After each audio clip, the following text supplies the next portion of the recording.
I am Madison, 30 years old, and somehow still fighting to forget the night my family left me for dead. My mother-in-law screamed at the top of her lungs as she hurled my baby's diaper bag into the freezing snow. "Take your twins and get out." My husband of 3 years did not even flinch. Instead, he threw divorce papers directly at my chest and slammed the heavy oak door in my face. It was 11 at night in the middle of a brutal Chicago blizzard, and I was standing on the porch with my 12-day-old premature twins. They thought they were discarding a broke freelance designer who had absolutely nowhere to go. They thought they had won.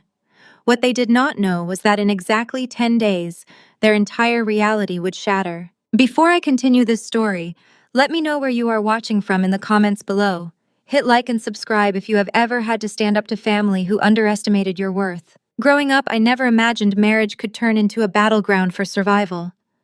Trevor was 32, a mid-level sales director at a prominent financial technology firm in Chicago. We met 4 years ago, and back then his ambition seemed charming. But ambition quickly morphed into a toxic obsession with status fueled entirely by his mother, Catherine. Catherine was a woman who measured human worth strictly by bank account balances and designer labels. Since I was an independent product designer who worked from home in yoga pants, I was her ultimate disappointment. To her, I was just a freelancer leeching off her perfect son. The nightmare began right after I brought our twin boys Leo and Liam home from the neonatal intensive care unit. They were born premature and needed constant care. You would think the arrival of two beautiful babies would soften a family. Instead, it exposed the rotting core of my marriage. Trevor complained that the crying ruined his sleep before big meetings. Catherine visited daily not to help with the babies, but to inspect my house and whisper poison into Trevor's ear about how I was not contributing financially. It all boiled over on a Tuesday. The local news had been broadcasting severe winter storm warnings all day. The temperature had plummeted to a brutal -5 degrees Celsius. I was in the living room wearing a thick fleece robe, desperately trying to soothe a fussing Liam, while Leo slept fitfully in his bassinet nearby. I was exhausted, recovering from a difficult childbirth and running on maybe 2 hours of sleep. The front door flew open, and Trevor marched in with Catherine right behind him. They did not take off their snow-covered boots. They stomped right onto the living room rug. I looked up instantly, feeling the heavy shift in the atmosphere. Trevor held a thick manila folder in his hand, and his face was twisted into a cruel sneer. Catherine had her arms crossed, looking at me like I was a pest infestation she had finally hired an exterminator to remove. I asked them to keep their voices down because the babies had just settled. Catherine let out a sharp, mocking laugh that echoed off the vaulted ceilings. "This is my son's house," she snapped, stepping closer to me. "He can speak as loudly as he wants. You are the one who needs to pack up and get out right now." I froze, pulling Liam closer to my chest. I looked at Trevor, expecting him to correct his mother to tell her she was crossing a line. But Trevor just stared at me with cold, dead eyes. He lifted the manila folder and shoved it hard against my chest. The papers spilled out onto the floor. "Those are divorce papers," Trevor said, his voice completely devoid of emotion. "I am done, Madison. I am absolutely done playing house with a broke designer who brings nothing to the table. You sit around here all day doing nothing while I break my back climbing the corporate ladder. I refuse to be dragged down by a parasite." I could not process the words. My brain felt like it was moving through molasses. We had newborn twins. We had a life together. I tried to speak, tried to tell him he was out of his mind, but Catherine did not give me the chance. She grabbed the large diaper bag I had packed for a doctor appointment earlier that week. She yanked open the front door, marched out onto the porch, and hurled the bag as hard as she could. I watched in horror as the bottles, blankets, and formulas scattered across the snow-covered lawn. "Get out!" Catherine screamed, her face flushed with malicious joy. "Take your screaming brats and get out of my son's life. You leeching freelancer, you thought you could trap him with these kids. Well, it did not work." I begged Trevor to listen to reason. I told him it was sub-zero outside and the babies were premature. I pleaded with him to at least let us stay the night to let me figure things out in the morning. Trevor simply walked over to the bassinet, scooped up a sleeping Leo, and shoved the baby into my free arm. I was now holding both my tiny, fragile sons completely off balance and shaking with terror. Trevor grabbed my shoulder and shoved me roughly toward the open front door. "You are not my problem anymore," he sneered. "Go find a shelter for all I care. Just get off my property." He pushed me out onto the icy porch. The freezing wind hit me instantly, slicing right through my thin robe. Before I could even turn around, Trevor slammed the heavy oak door. I heard the deadbolt click into place. I stood there on the frozen concrete, the howling wind instantly chilling me to the bone. The sheer immediate terror of survival crashed over me. Liam and Leo started wailing, their tiny lungs struggling against the biting cold. They were barely 5 pounds each. The temperature was dropping by the minute, and the snow was blowing sideways, stinging my bare face. I had no coat, no keys, and my babies were only wrapped in thin cotton onesies. I crouched down on the porch, trying to shield them from the wind with my own body. I scanned the dark, empty street. The upscale neighborhood was completely silent, every house locked up tight against the blizzard. My hands were already going numb, and the babies' cries were growing weaker, their little lips turning a terrifying shade of blue. I knew that if I did not find warmth immediately, my sons were going to die on that porch. I had to do something, and I had to do it right now. I fumbled with my phone, my fingers so stiff and numb they barely registered against the touchscreen. The wind howled, drowning out the sharp cries of my newborn twins. I needed a ride immediately. I opened the Uber app, selected the closest cheap motel I could think of, and hit confirm. A red exclamation mark popped up on the screen. Payment declined. I blinked, confused, my brain sluggish from the biting cold. I quickly switched to my other card, the one linked to our primary joint checking account. Declined again. My heart hammered against my ribs as I forced my shaking thumbs to open my banking app. The screen loaded, illuminating my shivering face in the dark. The balance on our primary account was 0. Beside it, a stark notification read that the account had been frozen and restricted by the primary account holder exactly 48 hours ago. Trevor had planned this down to the minute. He had systematically cut off my access to our money 2 entire days before throwing me out into a blizzard, ensuring I would have absolutely no way to survive the night. The sheer maliciousness of his calculations stole whatever breath the freezing wind had not already taken. I held Liam and Leo tighter, feeling their tiny bodies trembling violently against my chest. Panic, cold and sharp, seized my throat. We were going to freeze to death on the front porch of a $1 million home. Suddenly, high beams pierced the blinding snow, sweeping across the front lawn. A large black SUV turned sharply into the driveway, the heavy tires crunching aggressively over the fresh snowdrifts. I squinted through the glaring light, bracing myself. The driver's side door swung open before the vehicle even came to a complete stop. A tall, broad-shouldered man stepped out into the blizzard. It was Jamal, my 34-year-old brother-in-law. He was an African-American forensic accountant who worked grueling hours at a top-tier firm downtown, and he was married to Trevor's older sister, Brittany. Jamal was the only person in that toxic family who possessed a working moral compass, always observing their chaos quietly from the edges. He must have been driving home from a late shift. Jamal ran up the driveway, slipping on the hidden ice but catching his balance quickly. "Madison," he yelled over the howling wind, his eyes wide with absolute horror as he took in the sight of me crouching on the frozen concrete with 2 tiny infants exposed to the snow. "What in the hell is happening?" Trevor kicked us out. I choked out my teeth, chattering so hard the words barely formed. "He froze the accounts. I cannot get a car. I cannot go anywhere." Jamal did not ask another question.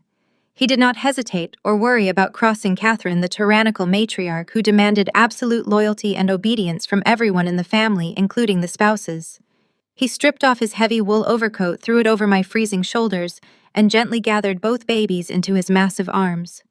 "Get in the car right now," he commanded, guiding me toward the idling SUV. I scrambled into the passenger seat, the blast of the heater hitting my frozen skin like a physical shock. Jamal carefully strapped the twins into the emergency car seats he kept in the back for his own nieces, then threw the vehicle into reverse, peeling out of the driveway. He dialed his wife's number but hit N before it even rang. "No," he muttered, gripping the steering wheel tight. "If Brittany knows, Catherine will find out within 5 minutes. I am getting you out of this neighborhood completely." He drove us miles away from the affluent suburbs, weaving carefully through the treacherous snow-covered roads until we reached a discreet high-end hotel near the city center. Jamal parked near the side entrance to avoid the main lobby. He walked in and paid for a room out of his own pocket, deliberately using a corporate card that Catherine could never trace or question. He carried my babies up to the room, making sure the heat was turned up high and pulling the heavy blackout curtains shut to block out the storm. He handed me the key cards and a thick wad of emergency cash from his wallet. "Do not call Trevor," Jamal said, his voice deadly serious. "Do not call Brittany either. You stay exactly right here. That man just left his own flesh and blood to die in a winter storm. I am going to figure out what he is hiding. Because an accountant knows that a man who does that is hiding something massive." He turned and walked out the door, leaving me alone in the quiet, warm hotel room. I laid Liam and Leo on the center of the king-sized bed, wrapping them securely in the thick down comforters. Their breathing was ragged, and their little faces were terribly flushed from the exposure, but they were finally warm and asleep. My own body ached, exhausted from the extreme cold and the massive betrayal, but a different kind of energy began to pulse rapidly through my veins. Trevor and Catherine thought they had completely destroyed me. They thought I was a helpless, pathetic burden who relied entirely on their wealth to survive. I walked over to the desk, pulled my battered laptop from the bottom of my bag, and plugged it into the wall. I connected to the hotel Wi-Fi and opened my personal checking account, the one Trevor had mocked for years, as my little hobby fund. The balance read exactly $12. It was a pathetic sight. But then I opened my encrypted email portal. I bypassed the standard inbox and entered a highly secure two-factor authentication code. The screen loaded, revealing a high-priority message from a top-tier corporate law firm. I clicked it open. The subject line read, "Final clearance approval." During the 9 months I was pregnant while Trevor was out drinking and complaining about my lack of income, I had been locked in my home office, coding a revolutionary user interface framework for healthcare systems. I built an entirely new way for hospitals to manage patient data securely. And the buyer was the massive tech conglomerate where Trevor worked. The email confirmed that the 10-day holding period for the acquisition was officially active. The legal checks were complete, the signatures were verified, and the wire transfer was locked in. In a few short days, $15 million would land directly into my private, unshared corporate account. I stared at the glowing screen, a cold smile spreading across my face. Trevor had thrown me out for being a broke liability, entirely unaware that he had just handed me the absolute freedom to destroy him. The adrenaline rush from the encrypted email was a fleeting temporary shield. As I stared at the confirmation of the $15 million buyout, a sharp, raspy sound fractured the silence of the hotel room. It was not a normal baby cry. It was a weak, struggling whimper that immediately made my blood run cold. I abandoned the laptop and rushed back to the center of the king-sized bed. Liam was squirming under the thick down comforter, his tiny chest heaving with rapid, shallow breaths. I reached out and gently pressed the back of my hand against his forehead. He was burning up. Panic, raw and suffocating, instantly gripped my throat. I frantically touched Leo's cheek. He was just as hot, his skin radiating a terrifying, unnatural heat. The exposure to the brutal Chicago blizzard had taken its toll. They were only 12 days old, born premature with immune systems far too fragile to endure sub-zero winds. Catherine's cruelty and Trevor's sociopathic indifference had physically compromised my children. I threw off the heavy comforters, my mind racing through the neonatal intensive care unit instructions I had memorized just days ago. I stripped the boys out of their cotton onesies, leaving them only in their diapers. I sprinted into the hotel bathroom, grabbed a stack of pristine white washcloths, and soaked them in lukewarm water from the sink.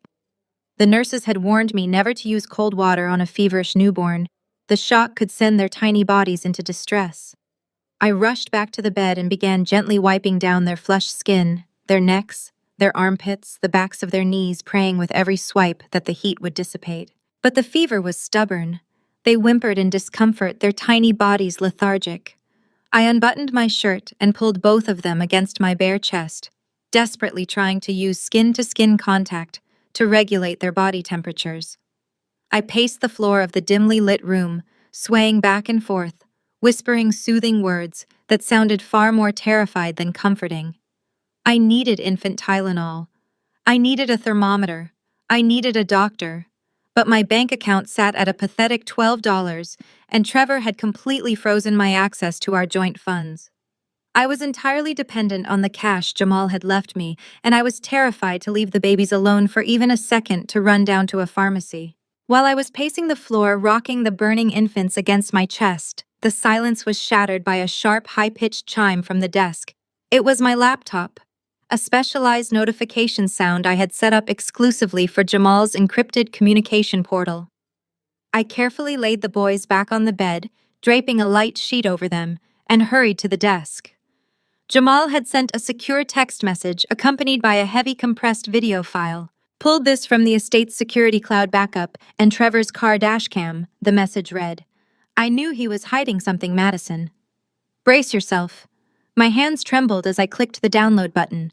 The progress bar inched across the screen, feeling agonizingly slow.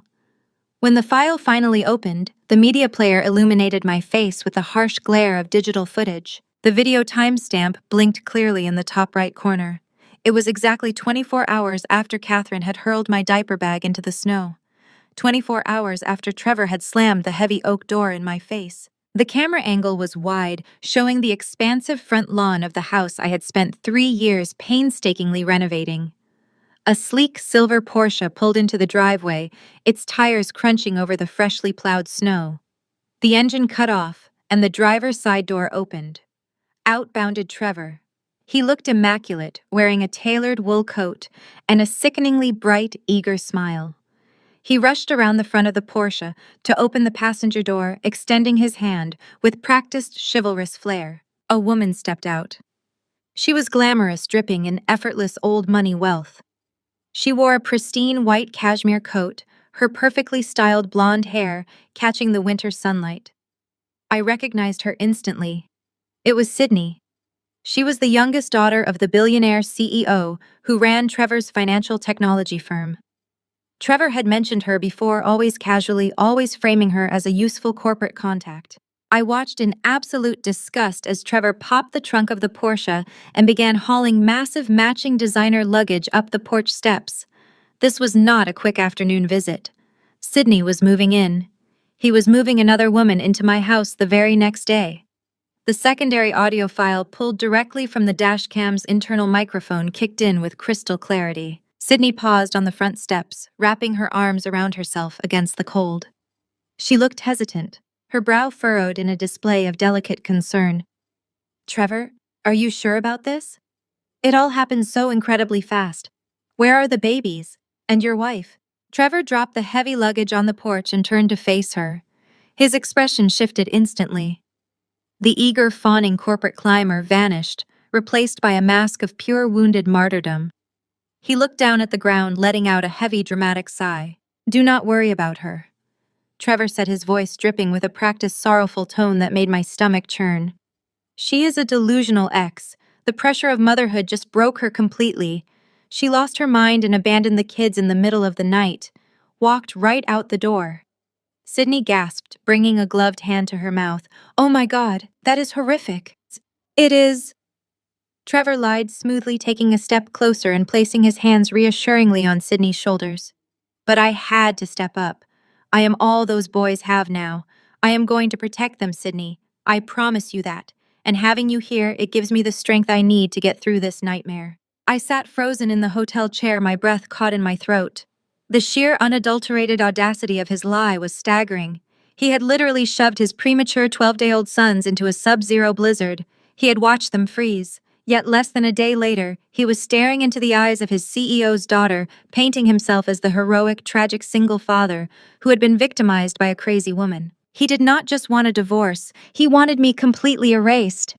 He needed me to disappear into the streets so he could seamlessly slide Sydney into my place, securing his corporate promotion and his place in high society. The entire narrative was built on my absolute destruction. A raspy cough from the bed snapped my attention back to the present.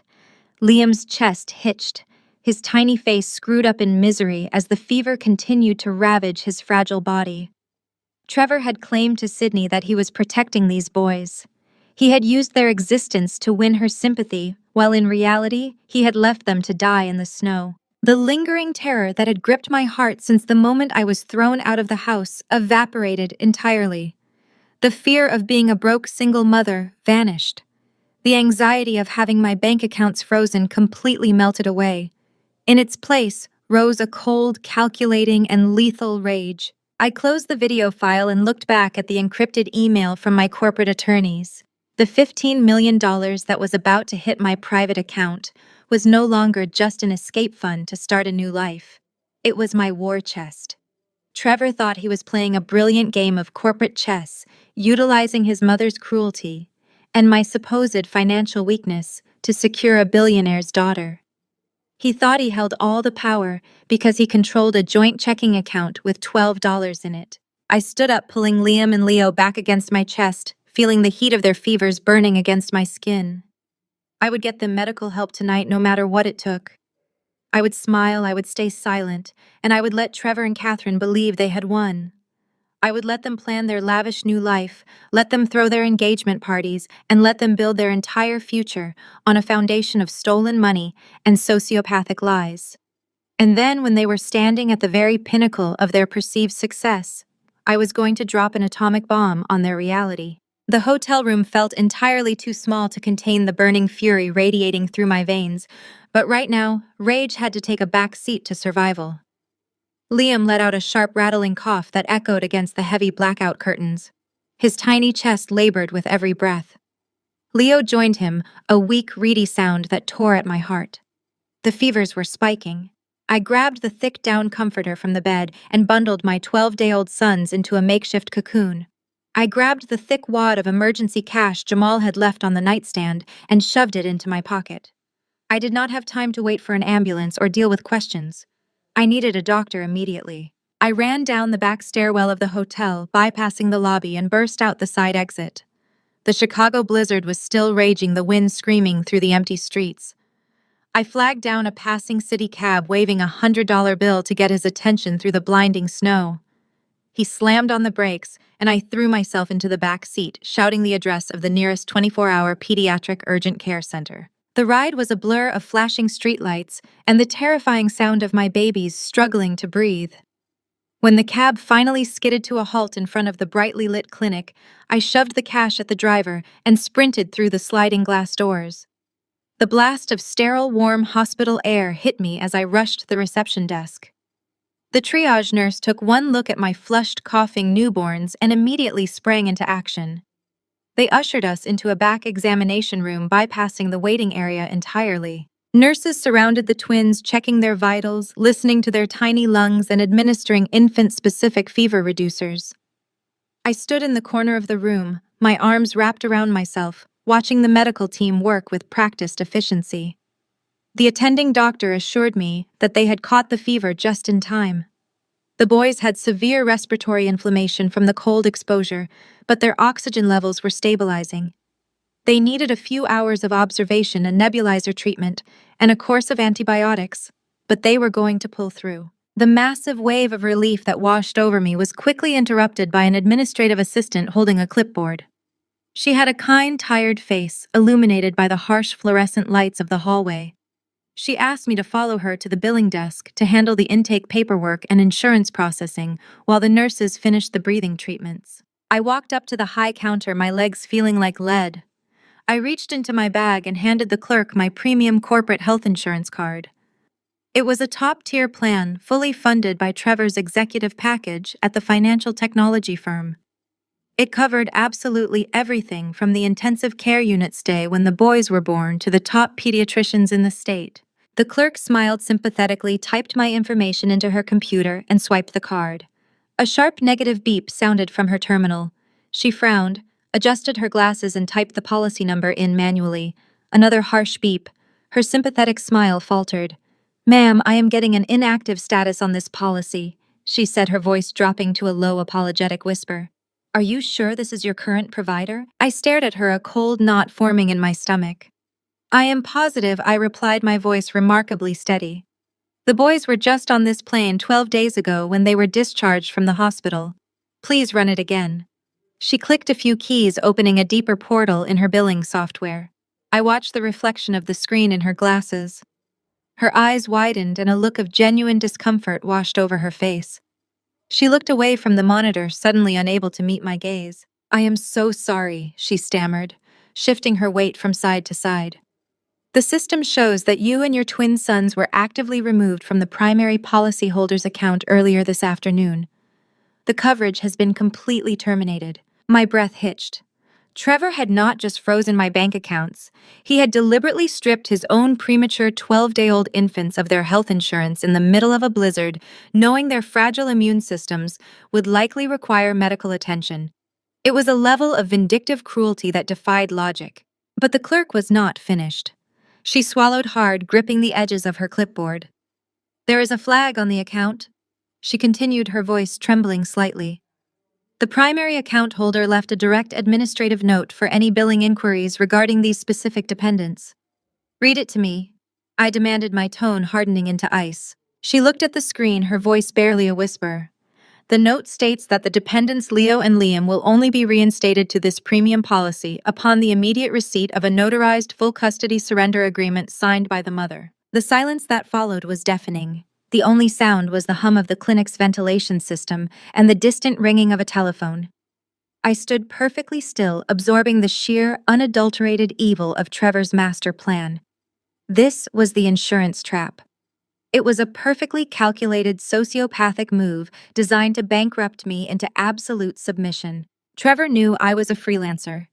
He knew I had no corporate benefits of my own. He knew that the out-of-pocket costs for an urgent care visit, the antibiotics and the breathing treatments for 2 premature babies, would instantly drain the $12 I had in my personal checking account.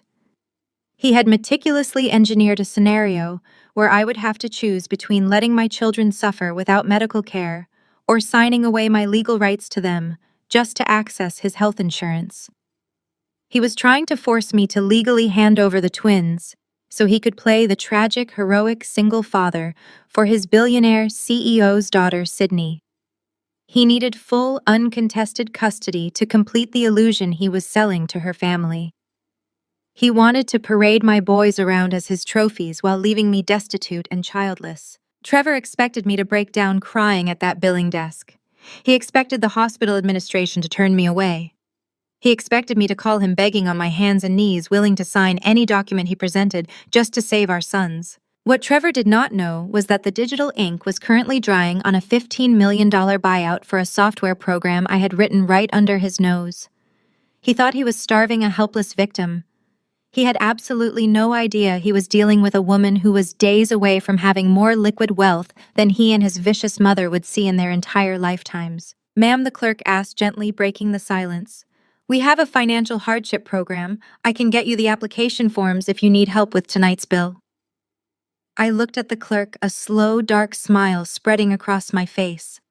The rage inside me had crystallized into something sharp and unbreakable. "That will not be necessary," I said smoothly. I reached into my pocket, pulled out the thick stack of $100 bills Jamal had given me, and counted out the exact cost of the out-of-pocket emergency visit. I slid the cash across the counter. "Apply this to the balance. I will not be needing his insurance ever again." I turned away from the desk and walked back toward the examination room. I was going to play the long game. I would let Trevor build his little house of cards.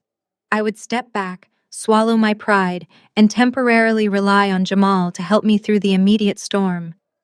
I would let Trevor dig his own financial grave, entirely unaware that the woman he was trying to destroy was holding the match that would burn his entire life to the ground. I returned to the examination room where the rhythmic hum of the nebulizer filled the quiet space.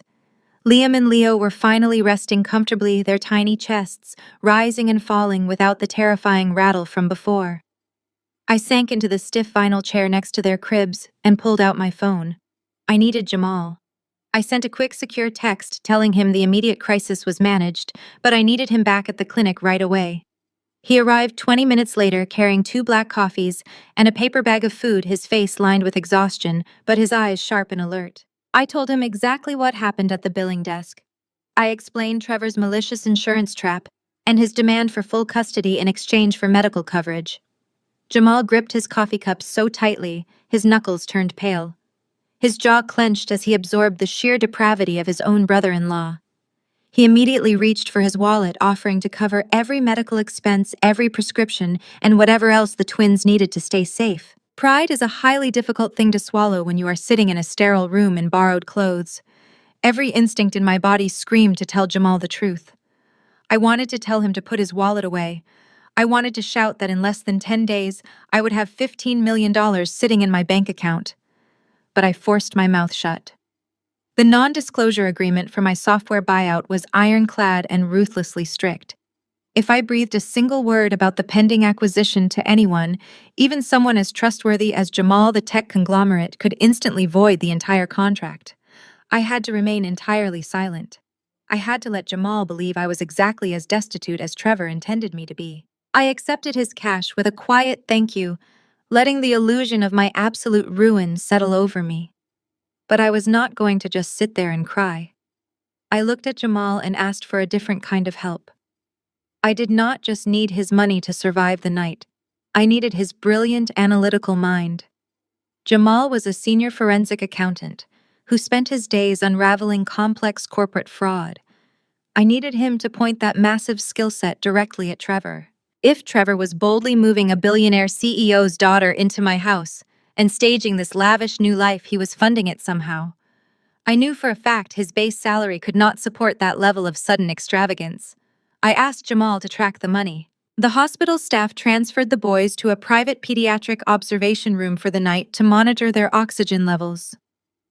The moment the heavy door clicked shut, that sterile room transformed into our makeshift war room. I pulled my battered laptop from my bag and set it up on the rolling plastic tray table. While Trevor had gleefully frozen our current checking accounts, he had severely underestimated my organizational skills. Months ago, before the marriage completely deteriorated, I had meticulously backed up 3 years of our tax returns. Old bank statements, credit card logs, and investment portfolio snapshots into a hidden encrypted cloud drive. I logged in and turned the screen toward Jamal. He pulled up a chair, his demeanor shifting instantly from a concerned relative to a lethal professional. The soft glow of the monitor reflected in his glasses as he opened spreadsheet after spreadsheet. He worked in absolute silence, his fingers flying rapidly across the keyboard, cross-referencing dates, amounts, and routing numbers. While Jamal hunted through the digital paper trail, I sat beside the cribs, rocking Leo gently. I operated in two entirely different realities. On my phone, hidden from Jamal's view, I was securely responding to high-level emails from my corporate attorneys, finalizing the technical handover of my proprietary healthcare interface. On the surface, I was a broken, helpless mother hiding in a hospital room. In the shadows, I was an architect orchestrating a massive corporate buyout. Hours passed. The sky outside the window turned a deep, bruised purple. Finally, Jamal stopped typing. He leaned back in his chair and took a long, slow breath. He looked at me, a dangerous glint in his eyes. "Trevor is bleeding cash." Jamal stated, his voice a low, hard rumble. "He has been moving money around in highly sophisticated, deeply illegal ways to hide his tracks. I am seeing dummy accounts, strange offshore wire transfers, and credit lines that are leveraged to the absolute maximum. He is completely broke, Madison. But worse than that, he is spending money that does not belong to him to keep up this fake billionaire lifestyle for Sydney." Jamal promised to dig deeper, to follow every single illicit cent, and to build an undeniable bulletproof paper trail. He was preparing a lethal counterattack that would rip Trevor's entire facade to shreds. But to make this strike work, Jamal warned me we had to be incredibly careful. Trevor and Catherine needed to believe their vicious plan was executing flawlessly. They needed to believe I was completely crushed, drowning in debt, and seconds away from surrendering my children out of pure desperation. If they suspected for even a moment that I had an ally or that I was fighting back, they would hide the remaining assets and destroy the evidence before we could expose them. I nodded, understanding exactly what had to be done. I had to play the part perfectly. I would be the hysterical, ruined victim they expected. I would let them bask in their arrogance and gloat over their perceived victory. The silent strike was officially in motion. As dawn broke over the snowy Chicago skyline, casting a pale, cold light into the pediatric ward, I watched my two sleeping boys breathe easily. The trap was set. But Trevor and Catherine were sociopaths who thrived on cruelty. They were never going to just sit back and wait for me to surrender. I knew they wanted to twist the knife, and I knew they would be coming for me exactly where I was most vulnerable. The rhythmic hum of the pediatric observation room offered a false sterile sense of security against the looming threats waiting just beyond the hospital walls. The sun rose higher over the frozen Chicago skyline, casting long, harsh shadows across the linoleum floor. I sat perfectly still in the rigid vinyl chair positioned between the two medical cribs, watching a pediatric nurse carefully adjust the intravenous lines, delivering vital fluids and broad-spectrum antibiotics into Liam and Leo. Their tiny wrists were secured with padded boards and white medical tape to keep the needles from shifting. My maternal instincts were on high alert, my eyes tracking every drop of medicine that entered their fragile systems, but my mind was operating on an entirely different, highly complex wavelength. As soon as the nurse finished recording their vitals and quietly exited the room, I transitioned seamlessly from a terrified, exhausted mother into a lead software architect. I pulled my battered, heavy laptop back onto my lap and woke the screen. It was time to finalize the technical handover of the revolutionary healthcare data framework. I had spent the last 9 months coding in the shadows of my toxic marriage. The tech conglomerate purchasing my system was eager to finalize the integration, and their executive legal team, alongside their chief technology officer, required immediate intricate cryptographic verifications before the escrow holding my $15 million could be authorized for release. I bypassed the standard hotel Wi-Fi security and launched a heavily encrypted multi-layered virtual private network. A secure email from the conglomerate's lead developer flashed on my screen demanding an emergency walkthrough of the asymmetric encryption algorithms I had built into the interface. They were struggling to understand how my framework bypassed traditional legacy system vulnerabilities while maintaining absolute data immutability. My fingers flew across the keyboard in a rapid, flawless rhythm. I broke down the complex blockchain-inspired ledgers I had designed, detailing the data migration protocols and the fail-safes I had coded to prevent localized server breaches. I was a master of two completely disparate universes. I typed out thousands of lines of code explanations, paused to gently stroke Leo's damp forehead to ensure his fever was breaking, and then immediately returned to drafting a legally binding technical addendum for a billionaire corporate buyer. My mind compartmentalized the trauma of the past 48 hours, funneling that chaotic energy into razor-sharp focus. I answered high-level inquiries about cloud server load balancing and encrypted user authentication keys, proving my absolute brilliance to men who had no idea I was currently wearing borrowed clothes and hiding from an abusive husband in a pediatric ward. My intense focus was abruptly shattered by a sharp knock at the door. I quickly minimized my encrypted communication portal and opened a blank internet browser just as a hospital financial counselor stepped into the room. She wore a sharp blazer and held an itemized multi-page invoice on a heavy clipboard. Her expression was the practiced neutral mask of someone whose job was to deliver terrible news. She explained that because my premium health insurance policy had been flagged and actively terminated by the primary account holder, the current overnight observation, the intravenous antibiotics, the specialized neonatal respiratory therapies, and the physician consultations were accumulating out-of-pocket costs at a terrifying rate. Without active coverage, a massive initial deposit was required immediately to keep the boys in this specialized private isolation wing. If the deposit could not be secured, hospital policy dictated that my premature immunocompromised infants would have to be transferred to an overcrowded public ward, drastically increasing their risk of catching secondary infections. She slid the clipboard across the tray table. The total deposit required just to secure the room for the next 2 days was staggering. It was nearly $9,000. My pulse raced not from fear, but from the agonizing, suffocating restriction of my non-disclosure agreement. I had a $15 million wire transfer pending in a corporate escrow account, yet I could not use a single cent of it. The buyout contract was ironclad and ruthlessly strict.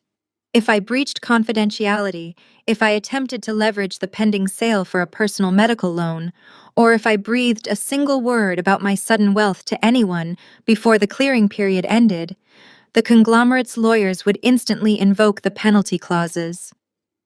They could void the entire acquisition or tie the funds up in litigation for years.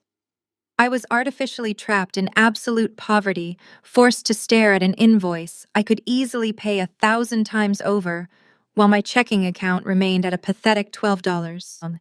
The heavy door swung open again and Jamal walked in. He had left briefly to go to his own apartment to shower and change into a sharp-tailored navy suit for his shift at the accounting firm. He carried a cardboard tray of fresh coffee and a duffel bag filled with clean clothes he had hastily purchased for me from a nearby department store. He took one look at the financial counselor, glanced down at the exorbitant itemized bill resting on the tray table, and understood the situation instantly. Without asking a single question, without a hint of hesitation or judgment, Jamal set down the coffees and reached into the inner pocket of his suit jacket. He pulled out a sleek, heavy titanium credit card and handed it directly to the counselor. He smoothly signed the authorization paperwork, deliberately taking on thousands of dollars of exorbitant medical debt for 2 children that were not his own. It burned my pride like acid to sit there and watch him do it. It took every ounce of willpower I possessed not to spin my laptop around and show him the pending escrow clearance. I desperately wanted to tell him that his incredible generosity would be repaid tenfold, that he would never have to worry about this debt. But I had to play the part. Trevor and Catherine were counting on my absolute ruin, and for my ultimate counterattack to work, the illusion of my destruction had to be flawless. I forced tears of overwhelmed gratitude to my eyes. I thanked Jamal profusely, letting my voice shake, playing the exact role of the broken, helpless sister-in-law that everyone expected me to be. Jamal just gave me a gentle, reassuring nod, completely unaware that he was funding the survival of a woman who was currently dismantling the financial architecture of his brother-in-law's life. He squeezed my shoulder, promised to return as soon as his shift ended, and walked out the door to go hunt down Trevor's hidden assets. Once the room was quiet again, I turned back to my battered laptop. The final clearance email from the conglomerate's legal team arrived in my secure inbox. The technical handover was officially approved and complete. The mandatory 10-day holding period was ticking down hour by hour. I stared at my sleeping twins, their breathing finally steady, and made a silent vow. Jamal would be rewarded beyond his wildest dreams, and Trevor would be utterly crushed by the reality he had tried so maliciously to bury. The morning sun had barely begun to warm the frost-covered windows of the pediatric ward when the heavy double doors at the end of the corridor burst open. I was in the middle of securing my laptop inside my battered tote bag, my mind still calculating the remaining hours of the escrow holding period. The sharp, aggressive clicking of designer heels against the polished linoleum floor echoed down the quiet hallway, cutting through the rhythmic hum of the medical machinery. It was a sound I knew entirely too well. The hairs on the back of my neck stood up as I turned toward the doorway of our private observation room. Catherine marched through the entrance, her presence immediately suffocating the small space. She was dressed impeccably in a tailored charcoal wool suit, her hair sprayed perfectly into place, carrying a massive leather handbag. She did not come alone. Flanking her like personal bodyguards were 2 towering uniformed police officers, their hands resting cautiously near their utility belts. A few steps behind them stood a stern-faced woman in a beige pantsuit, clutching a thick manila folder against her chest. Before I could even process the sheer absurdity of the invasion, Catherine launched into a performance worthy of a stage. "Oh, my poor, sweet angels!" she cried out, her voice pitching up into a shrill, theatrical wail that made the nearest police officer wince.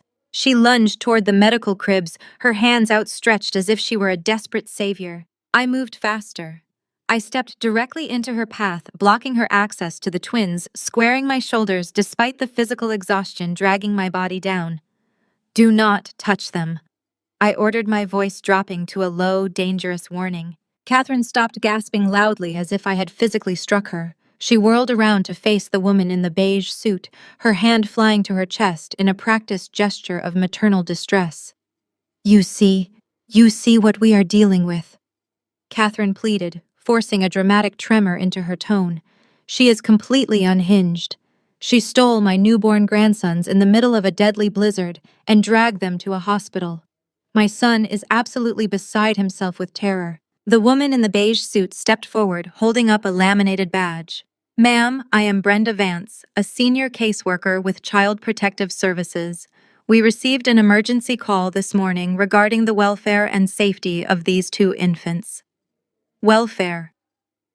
I repeated, my heart hammering a frantic rhythm against my ribs. I brought them here because they had severe fevers from being exposed to the cold. They are receiving medical treatment.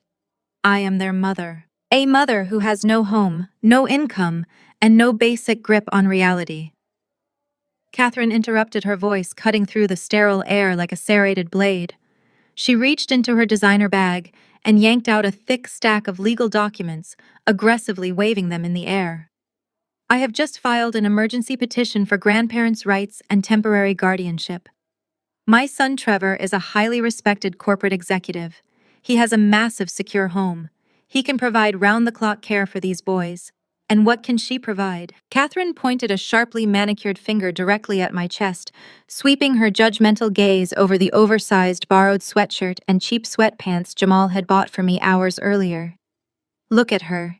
She is a homeless vagrant. She does not have a single dollar to her name. She cannot even afford a winter coat, let alone the exorbitant medical bills for an intensive care unit.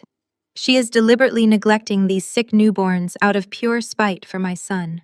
The two police officers shifted uncomfortably, their eyes scanning my disheveled appearance. To anyone walking into this room blind, Catherine's narrative looked entirely plausible. She was the picture of wealthy, concerned stability, while I looked like a desperate woman running from the law. Brenda Vance clicked her pen, her face an unreadable mask of bureaucratic authority. She stepped past Catherine and stood directly in front of me, opening her folder. Ms. Madison, we have received a sworn affidavit stating that you are currently unemployed, that you have been evicted from your primary residence, and that you possess absolutely zero financial means to support premature infants requiring specialized medical care. Is this true? The trap was closing in around me, its steel jaws tightening with terrifying precision. This was the second phase of Trevor's calculated strike. First, he cut off the insurance to create a massive financial crisis. Now he was sending his mother with the authorities to weaponize that exact crisis against me. They wanted to use my manufactured poverty as the ultimate legal leverage to rip my children out of my arms, right here in the hospital room. I stood cornered between the medical cribs and the interrogating social worker. My mind raced at 1,000,000 miles an hour. All I had to do was open my laptop. All I had to do was show this social worker the encrypted email confirming my $15 million corporate buyout. One single screen grab would instantly destroy Catherine's entire argument, humiliating her in front of the police and securing my children forever. But the non-disclosure agreement echoed violently in my head. If I revealed the pending acquisition to clear my name right now, the corporate lawyers would flag the breach. The tech conglomerate could freeze the escrow account immediately, tying up my massive wealth in years of brutal litigation. If I spoke the truth, I would lose the very weapon I needed to destroy Trevor permanently. I had to swallow my pride.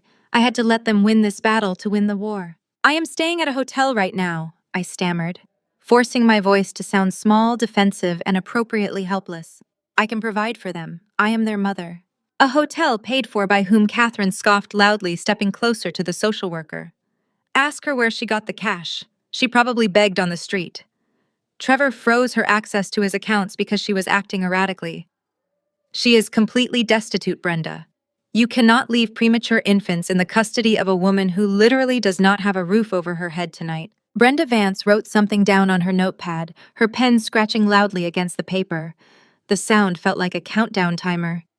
Ms. Madison, the social worker, continued, her tone strictly professional, devoid of any warmth. Can you provide proof of a current lease agreement? Can you show me a recent pay stub or a bank statement proving you have the necessary disposable income to secure safe housing and ongoing medical care for these children upon discharge? I looked down at my hands. I had exactly zero disposable cash to show her aside from the remaining bills Jamal had slipped into my pocket. I had no lease. I had no pay stubs because I had spent the last 9 months coding in absolute secret. I do not have those documents with me, I replied, playing the part of the broken victim they so desperately wanted me to be. A hotel is not a permanent safe environment for recovering neonatal patients, Brenda stated coldly, looking up from her clipboard. and without proof of stable income or appropriate health coverage, I am legally obligated to launch a formal investigation into child endangerment and neglect. Catherine's face lit up with a sickening, victorious glow. She had orchestrated the perfect ambush. She crossed her arms, a triumphant smirk playing on her lips as she watched the social worker back me into an impossible corner. They thought I was completely trapped, blissfully unaware of the digital empire I was holding silently in the palm of my hand. The air in the room grew thicker as Brenda Vance raised her pen, preparing to sign the preliminary removal authorization. Just as the ink met the paper, the heavy observation room door swung open once more. Trevor rushed in looking completely disheveled, but in a highly curated, expensive way. His silk tie was loosened, his designer collar unbuttoned, and his hair perfectly tousled, to suggest he had been running his hands through it in pure, unadulterated agony. "My boys!" he gasped, his voice cracking with a manufactured breathless sob. He rushed past the police officers, ignoring me completely, and pressed his hands against the plastic sides of the medical cribs. He dropped to his knees, burying his face in his hands. The performance was flawless. Even the two hardened police officers softened their stances, exchanging sympathetic glances. Catherine immediately stepped forward and placed a comforting hand on his shoulder, playing the role of the supportive, grieving matriarch to perfection. Trevor stood up, wiping away a non-existent tear, and turned to the social worker. "Ms. Vance, I presume I am Trevor. I came as quickly as I could. I have been out of my mind with worry. My wife—" He paused, casting a look of profound, theatrical pity toward me. "She has been suffering a severe mental break. I tried to get her help. I tried to keep our family together. But last night she kidnapped my premature sons in a freezing storm. I can provide a fully staffed nursery, private pediatricians, and a stable, loving environment right this second. Please tell me they are safe." Brenda nodded, completely buying the narrative he was selling. "We are finalizing the temporary placement now, sir. Given her lack of housing and income, the state usually takes custody, but a direct release to a fit, financially stable parent is our priority." Trevor let out a loud, shuddering sigh of relief. Then he turned to me, his expression softening into a mask of false compassion. "Madison, please. Can we speak in the hallway? Just for a moment. Just the two of us." The police officers nodded, stepping aside and allowing us to slip just outside the heavy wooden door. The second the door clicked shut, the heartbroken father vanished entirely. Trevor's posture straightened, the fabricated grief melting off his face, leaving behind eyes that were dead cold and predatory. He crowded me against the sterile hospital corridor wall, invading my personal space, his expensive cologne suddenly suffocating in the narrow hallway. He reached into the inner pocket of his suit jacket and pulled out a crisp, folded piece of paper. With a vicious sneer, he shoved it roughly into the pocket of my borrowed sweatpants. $5,000, he whispered, his voice a venomous hiss. "That is a cashier's check. It is enough for a bus ticket to anywhere and a cheap motel for a few months.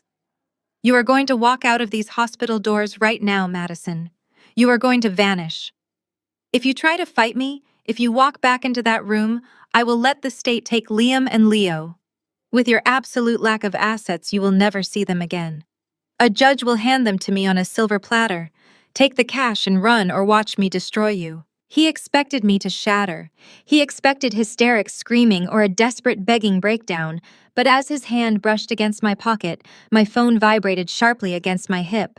I slowly slid my hand down and pulled the device out, keeping the screen angled away from his arrogant gaze. It was a secure text message from Jamal.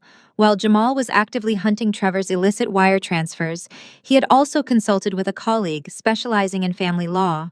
The text was a dense, precise list of state welfare codes, specifically highlighting the procedural loopholes regarding emergency child removals. I looked up from the glowing screen, my expression shifting into something colder than ice.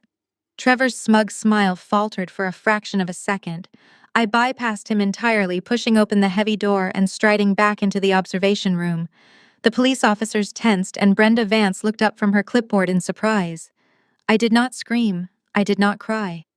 I spoke with the icy, calculated precision of a woman who routinely commanded corporate boardrooms. "Ms. Vance." I stated, my voice ringing out clearly and echoing off the sterile walls. Under Section 302 of the State Child Welfare Code, an emergency removal without a prior judicial warrant requires an imminent, immediate risk of physical harm. My children are currently under the direct round-the-clock care of licensed medical professionals in a secure pediatric ward. Their physical safety is entirely guaranteed by this hospital. Therefore, the statutory threshold for an ex parte removal is absolutely not met. Brenda Vance froze her pen, hovering uselessly in midair. Catherine let out an indignant sputter, and Trevor, who had just stepped back into the room behind me, looked as if he had been physically struck. I did not give them a second to recover. Furthermore, I continued reciting Jamal's legal text verbatim from memory.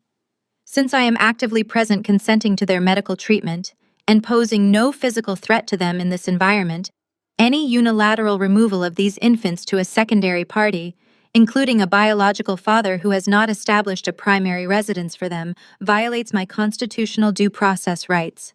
If you attempt to execute that emergency order without a judge's signature, I will hold you and your entire department personally liable for a civil rights violation. The room plunged into absolute stunning silence.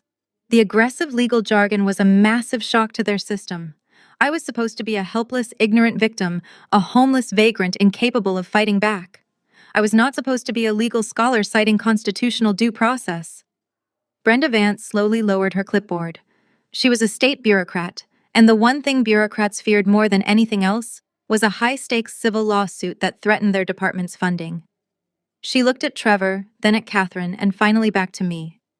She recognized immediately that I had boxed her in completely. "You are technically correct," Brenda conceded, her voice tight with professional frustration.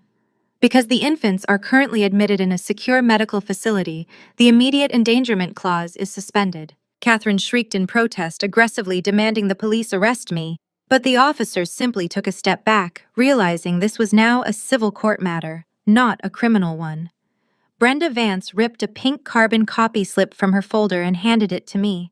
"I am placing a temporary hold on the emergency removal order. However, this only delays the inevitable. I am mandating an emergency custody hearing. You have exactly 3 days. You will report to family court at 9 in the morning on Friday. If you cannot provide concrete proof of income, housing, and legal counsel at that hearing, the state will take full custody of the children and award them directly to their father." Trevor glared at me, his jaw clenched so tightly a muscle ticked furiously in his cheek. He had failed to break me today, and he knew it. But the ultimate deadline was set, 72 hours. 72 hours until I had to stand before a family court judge and prove my worth as a mother. But what Trevor and Catherine did not know, and what they could not possibly comprehend, was that in less than 72 hours, my $15 million corporate buyout would officially clear. The silent strike was about to become deafening. The 72-hour countdown had officially begun, and every single second was a tactical advantage. Leaving the pediatric observation room under the watchful, sympathetic eyes of the nursing staff, I finally allowed myself to exhale. The boys were safe, secured in their medical cribs, protected by strict hospital protocols that even Trevor's manufactured emergency order could not pierce. Jamal had texted me the address of a modest, anonymous extended stay hotel, exactly 3 blocks from the hospital.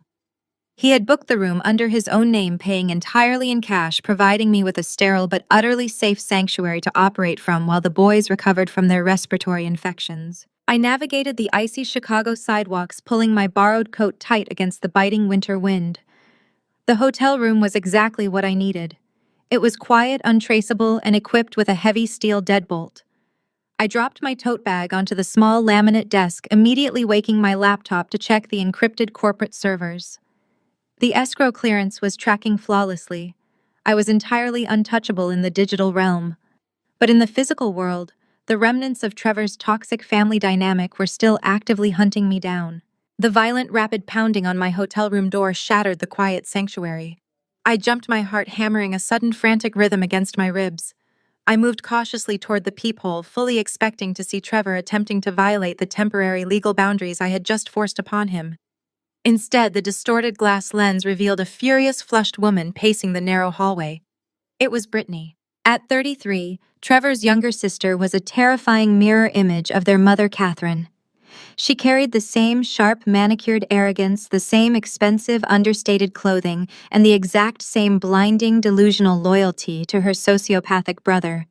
She was also Jamal's wife. I undid the deadbolt, barely opening the door an inch before Brittany violently shoved her weight against the heavy wood, forcing her way inside. She marched into the center of the cramped room, her eyes darting around the modest space with absolute disgust, before locking onto me. She was practically vibrating with pure rage, her hands clenched into tight, shaking fists at her sides. "You are a monster!" Brittany hissed, her voice trembling with venomous conviction. "I knew you were desperate, Madison, but I never thought you were truly evil." I stood my ground, my posture completely relaxed, refusing to give her the hysterical defensive reaction she had clearly come here to provoke. I closed the door behind her, securing the latch to keep the argument contained. "I am not going to entertain a screaming match with you, Brittany. If you have something to say, lower your voice." "Do not you dare condescend to me!" she shrieked, stepping directly into my personal space. "Trevor told us everything. He told us how you completely lost your mind, how you drained your own bank accounts, neglected your sick children, and dragged them out into a blizzard just to punish him.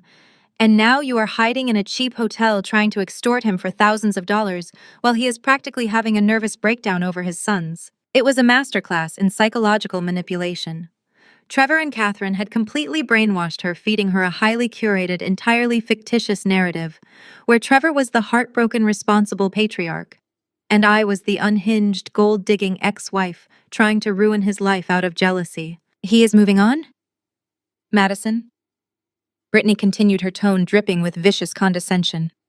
"Sydney is a wonderful, stable woman who can actually provide those boys with a proper, wealthy home. Trevor just wants to build a happy, healthy life with her, and you are trying to destroy it out of pure, pathetic spite. You are a leech. You are trying to use my husband's charity to fund your little vacation away from reality, bleeding Jamal dry because you are too lazy to get a job." I stared at her, feeling a profound, ice-cold pity. She was completely blind to the reality of the monster she called a brother. She had no idea that her perfect, responsible sibling was drowning in millions of dollars of illicit debt, desperately funding a fake billionaire lifestyle with stolen corporate funds.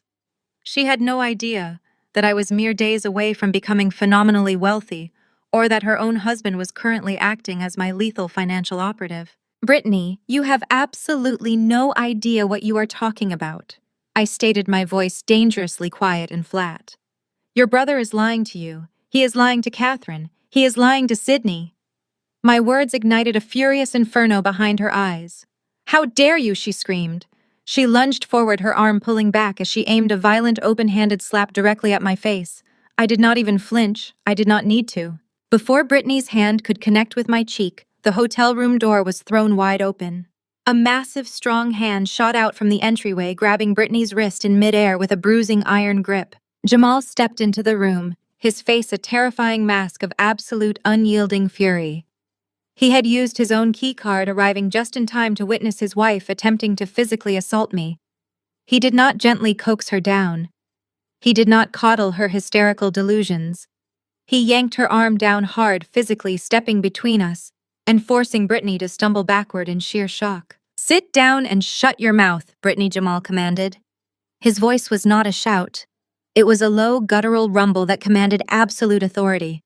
It was the voice of a senior forensic accountant who tore apart arrogant corporate criminals for a living. Brittany gasped, her eyes wide with betrayal and confusion as she looked at her husband. "Jamal, what are you doing?" "She is manipulating you," Trevor said. "I do not give a damn what Trevor said." Jamal fired back, his tone sharp enough to cut glass.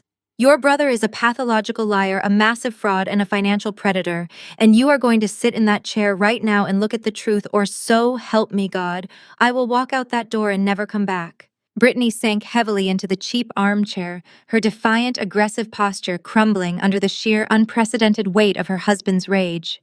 Jamal unzipped his leather briefcase and pulled out a thick stack of printed spreadsheets, bank routing logs, and highlighted offshore wire transfers. He slammed the entire stack onto the desk right in front of her. "He is completely broke, Brittany," Jamal stated coldly, tapping a heavy finger against the top document. "Trevor has exhausted his credit lines to the maximum limit. He is illegally moving money through dummy accounts. He actively canceled the health insurance for his own premature infants to force Madison into poverty so he could steal full custody. He is stealing money from his firm to fund that lavish mansion for his new girlfriend. I have the entire undeniable paper trail right here. You are going to read every single line, and you are going to realize that the man you are desperately defending is a sociopath. Brittany stared at the undeniable financial evidence spread across the desk, her hands trembling violently. The color drained rapidly from her face as the manufactured illusion of her perfect family began to brutally, irreversibly shatter. Brittany's perfectly manicured nails hovered over the top sheet of paper, refusing to actually touch the glossy, incriminating bank logo. She shook her head, a sharp, erratic movement that displaced her carefully sprayed hair, her eyes wide with a desperate, frantic denial. Jamal did not give her a single second to breathe or formulate an excuse. He leaned over the small laminate hotel desk and aggressively flipped open the heavy manila folder, exposing a labyrinth of highlighted bank statements, loan origination documents, and offshore wire transfer receipts. He was operating purely as a forensic accountant, now completely stripped of any familial warmth or husbandly patience. Trevor is insolvent, Jamal stated, tapping a heavy index finger against a column of glaring red numbers. He does not just have $0, Brittany. He is drowning in millions of dollars of high-yield predatory debt. That luxury lifestyle he has been parading around, the country club memberships, the bespoke suits, the lavish dinners. It is all a highly leveraged, incredibly fragile house of cards. Brittany choked on a breath, her eyes darting between her husband's furious face and the stark reality printed in black and white. She tried to stammer out a defense, claiming Trevor's base salary as a corporate executive was astronomical, that he was simply going through a temporary, expensive divorce. Jamal cut her off instantly, pulling a secondary ledger from the massive stack and sliding it directly into her line of sight. His salary is entirely irrelevant when his expenditures exceed it by a factor of 10, Jamal countered ruthlessly. Look at this origination date. 3 months ago, exactly when he started pursuing the billionaire CEO's daughter, Trevor secretly took out a massive second mortgage on the marital home. He completely liquidated the equity Madison spent years helping to meticulously build.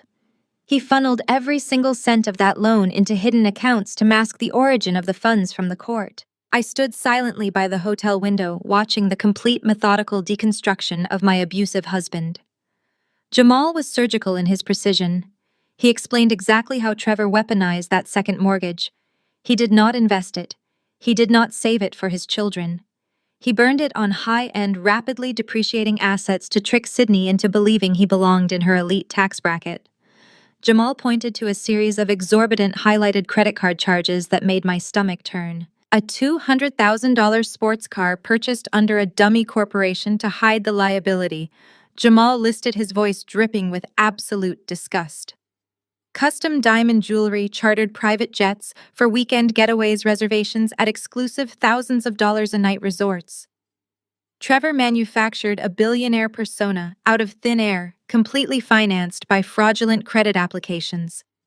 He is putting on a desperate show for Sydney, praying that if he can just marry her quickly enough, her family's unimaginable wealth will automatically wipe out his catastrophic financial ruin. Brittany swallowed hard, her arrogant posture entirely deflated. She gripped the edge of the desk, her knuckles turning bone white as the illusion of her perfect brother began to crack. That is reckless. Yes, she whispered, her voice trembling desperately, searching the room for a lifeline. But it is his house. It is his money to mismanage. Madison can just walk away. Why are you acting like he committed an unforgivable crime against our family? Jamal went perfectly still. The silence in the hotel room became suddenly violently oppressive. He looked at his wife with a mixture of profound pity and absolute disgust. He slowly reached to the very bottom of the thick folder and withdrew a separate, distinct set of documents. They were not marked with Trevor's personal banking logos. They bore the gold insignia of a private wealth management firm. You want a crime against our family? Jamal asked, his voice dropping to a terrifyingly quiet register. He dropped the documents directly into Brittany's lap. Read the account holder's name, Brittany. Read it out loud right now. Brittany looked down, her eyes scanning the top margin of the thick portfolio statement. She gasped, a raw, visceral sound of pure, unadulterated horror ripping from her throat. That is your mother's primary retirement portfolio, Jamal stated, delivering the final lethal blow to Trevor's facade. Trevor is not just stealing from banks or leveraging his own property. He has been systematically, aggressively embezzling funds directly from Catherine's private accounts. He forged power of attorney documents 6 months ago, granting himself unrestricted, unquestioned access to her entire life savings. The reality of the betrayal slammed into Brittany with the force of a freight train. Jamal brutally mapped out the entire embezzlement scheme, leaving no room for doubt. Trevor had quietly drained Catherine's stock portfolios, liquidated her municipal bonds, and hollowed out her cash reserves. He transferred the money in incremental, irregular batches, disguising the massive theft as routine financial management. He had effectively stolen his own mother's future to buy diamond necklaces and exotic vacations for a woman he had known for less than a year. Catherine is completely bankrupt, Jamal revealed, offering absolutely no comfort to his sobbing wife. Her accounts are overdrawn. Her remaining assets are illegally leveraged against Trevor's failing dummy corporations. When the mortgage companies and the creditors finally realize the money is gone, they are not just going to foreclose on Trevor's house. They are going to seize everything Catherine owns. Your mother is going to lose her home, her savings, and her entire livelihood. And the man who orchestrated her absolute destruction is the golden son she is currently helping to steal Madison's children. Brittany pressed both hands against her mouth, a stifled, agonizing cry tearing from her chest. The psychological conditioning she had endured her entire life, the unshakable foundational belief that Trevor could do no wrong, was completely eradicated. She looked at me standing quietly by the window with my arms crossed, and for the first time, she did not see a homeless vagrant or an unhinged extortionist ex-wife. She saw a victim who had been telling the absolute truth from the very beginning. Trevor's entire life was a predatory, malicious lie. He was a financial parasite willing to destroy his own mother, discard his wife, and endanger his premature infants just to maintain a fleeting illusion of power and prestige. Jamal closed the thick folder, the heavy thud echoing through the quiet room like a gavel striking a block. "We are going to stop him," Jamal commanded, leaning down to look directly into his wife's tear-filled eyes. "You are going to wipe your face. You are going to walk out of this hotel room, and you are going to pretend you saw absolutely nothing. You are going to play the part of the loyal sister perfectly. Because in less than 3 days, Madison has an emergency family court hearing. And when we walk into that courtroom, we are going to present this entire folder to the judge, and we are going to bury Trevor alive." The hotel room was dead silent save for the ragged, uneven sound of Brittany struggling to breathe. She sat frozen in the cheap armchair staring at the glossy bank statements as if they were venomous snakes. The psychological fortress she had built around her brother, the golden boy, the untouchable patriarch, the flawless sibling, was collapsing in real time, crushed under the absolute undeniable weight of Jamal's forensic audit. It was not just the financial ruin that broke her, it was the sheer sociopathic cruelty of it all. To systematically drain their own mother's life savings, to leave a woman who had worshipped the ground he walked on entirely destitute, just to finance a fake billionaire lifestyle for a woman he barely knew, was an act of pure, unadulterated evil. Brittany's hands moved to cover her face, and the dam finally broke. She did not cry like her mother with practiced delicate tears meant to elicit sympathy.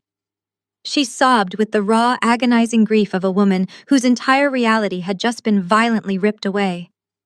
Her shoulders shook uncontrollably as the truth washed over her. He had canceled his premature infant's health insurance. He had forced me into a freezing storm. He had drained Catherine's accounts. Trevor was a monster wearing an expensive suit. Jamal's posture softened slightly, stepping forward to place a heavy, grounding hand on his wife's shoulder. "I am sorry," Jamal murmured, his voice losing its forensic edge and returning to the quiet rumble of a supportive husband. "But you had to see it. If I had just told you, you would have believed his lies. The numbers do not lie. Trevor is a predator, and if we do not stop him, he will leave your mother to face federal fraud charges when his shell companies inevitably collapse." Brittany took a deep, shuddering breath, reaching into her designer bag to pull out a tissue. She pressed it against her eyes, deliberately wiping away the ruined makeup, taking several long seconds to compose herself. When she finally looked up, the frantic defensive denial was entirely gone. Her eyes were red-rimmed, but completely clear. The blind loyalty that had brought her storming into this hotel room to slap me had evaporated, replaced by a cold, sickening clarity. She slowly turned her gaze from Jamal to me. I remained standing by the window, my expression neutral, offering neither triumph nor pity.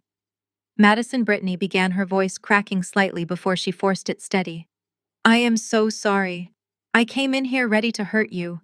I believed every single toxic word he said about you. I thought you were trying to ruin him, but he has been ruining all of us. He has been manipulating me, Catherine, the courts, everyone. I stepped away from the window, closing the distance between us.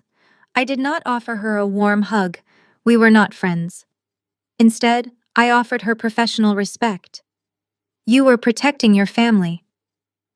Brittany, I stated quietly, my tone calm and pragmatic. Trevor excels at making himself the victim. But now you know the truth. The question is, what are you going to do about it? The grief in Brittany's eyes rapidly crystallized into a sharp, focused anger. I am going to help you burn him to the ground, Brittany declared, her voice devoid of hesitation. What do you need me to do? I will testify. I will tell the judge everything. No, Jamal interjected, stepping back into his role as tactical director. You cannot reveal that you know anything. If Trevor senses his financial facade is compromised, he will panic. He will liquidate whatever remaining assets he has and flee or fabricate new evidence against Madison. We need him completely blind and entirely unsuspecting. I nodded in agreement. You have to go back to Catherine's house, Brittany. Play the part of the devoted, outraged sister. Let them think you came here, yelled at me, and put me in my place. Keep Catherine calm and keep Trevor entirely focused on his own hubris. We need exactly 72 hours of uninterrupted silence to set the trap in family court. Can you look him in the eye and pretend you do not know he is bankrupting your mother? Brittany straightened in the cheap hotel armchair, inheriting her mother's ability to compartmentalize. I can do it, she affirmed, her gaze locking onto mine with an icy resolve. I will smile, I will nod, and I will watch him dig his own grave. The tense, strategic silence in the room was suddenly shattered by a sharp, synchronized electronic chime. It was a distinctive, multi-toned alert that echoed simultaneously from 3 different locations. Jamal's phone buzzed on the desk. My phone vibrated in my coat pocket. Brittany's phone illuminated from the depths of her designer handbag. We all exchanged a cautious, questioning look. Jamal reached for his device first. Brittany pulled hers from her bag, her brow furrowing in confusion. I pulled my device out, staring at the incoming notification. It was a mass digital email. Brittany tapped the notification, and an obnoxious, lavishly animated graphic immediately filled her screen. A cascade of gold foil confetti rained down over a background of pristine white marble, followed by elegant scrolling calligraphy that materialized with a pretentious, sweeping flourish. The sheer arrogance radiating from the glowing screen was physically nauseating. You have got to be kidding me, Brittany whispered, her voice dropping into a tone of absolute profound disbelief. Jamal let out a sharp, incredulous scoff, reading the text aloud. Trevor and Sydney joyfully invite you to celebrate their engagement. This Saturday evening, the grand ballroom at the Ritz-Carlton. Black tie strictly enforced. I stared at the glowing invitation on my own screen. It was a digital masterpiece of excess, boasting a fully hosted open bar, imported caviar stations, and a private performance by a renowned jazz symphony. It was a 6-figure affair, a breathtakingly expensive gala designed to formally introduce Sydney to Chicago high society as the future Mrs. Trevor Vance, and it was completely entirely funded by stolen money. He is throwing a massive, ultra-luxury engagement party at the Ritz. Jamal stated, his eyes wide with a mixture of professional shock and tactical amusement. He is literally burning the last remaining thousands of dollars he embezzled from his mother's retirement fund to buy crab and champagne for a woman he is lying to. Brittany looked like she was going to be physically sick. He is hosting a gala, she muttered, her hands shaking around the phone. He just spent the morning trying to have his newborn sons ripped away from their mother, claiming he needed to provide a stable, responsible environment for them. And now he is blowing $100,000 on a party while Catherine's accounts are overdrawn. The sheer sociopathic audacity of the man was breathtaking. He believed he could manipulate the courts, bankrupt his family, steal my children, and simply waltz into a glittering ballroom without a single consequence. I looked down at the digital invitation noting the date and time. This Saturday evening, exactly 24 hours after our scheduled emergency custody hearing. I locked my phone screen, slipping the device quietly back into my pocket. I did not feel panic. I felt the cold, thrilling surge of adrenaline that comes right before executing a flawless corporate takeover. Trevor had just handed us the absolute perfect stage. "Let him have his party," I said softly, the icy determination in my voice chilling the air in the small hotel room. "We are going to let him put on his tuxedo. We will let him stand up in that ballroom and make his arrogant toast. Because when the clock runs out, we are not just taking him down in a quiet courtroom. We are going to burn his entire empire to the ground in front of everyone he has ever tried to impress." 72 hours evaporated into a blur of meticulous preparation and absolute silence. When Friday morning finally arrived, the biting winter wind whipping off Lake Michigan felt like a fitting prelude to the cold, sterile environment of the family court building. I walked through the heavy metal detectors with nothing but a sleek leather portfolio tucked under my arm, my posture radiating an icy, untouchable calm. Inside courtroom 4B, the air conditioning hummed a low, oppressive drone, chilling the polished oak benches and creating an atmosphere designed to intimidate. The heavy wooden double doors swung open and the Vance family made their grand theatrical entrance. Trevor looked every inch the wealthy, concerned patriarch wearing a bespoke navy suit that screamed financial stability, flanked by a high-priced, viciously sharp family litigator named Sterling Hayes. Catherine hovered close behind her son, clutching a designer handkerchief already warming up her tear ducts for the performance of a lifetime.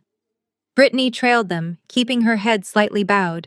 She cast a fleeting, imperceptible glance in my direction before taking her seat next to a stoic Jamal in the gallery.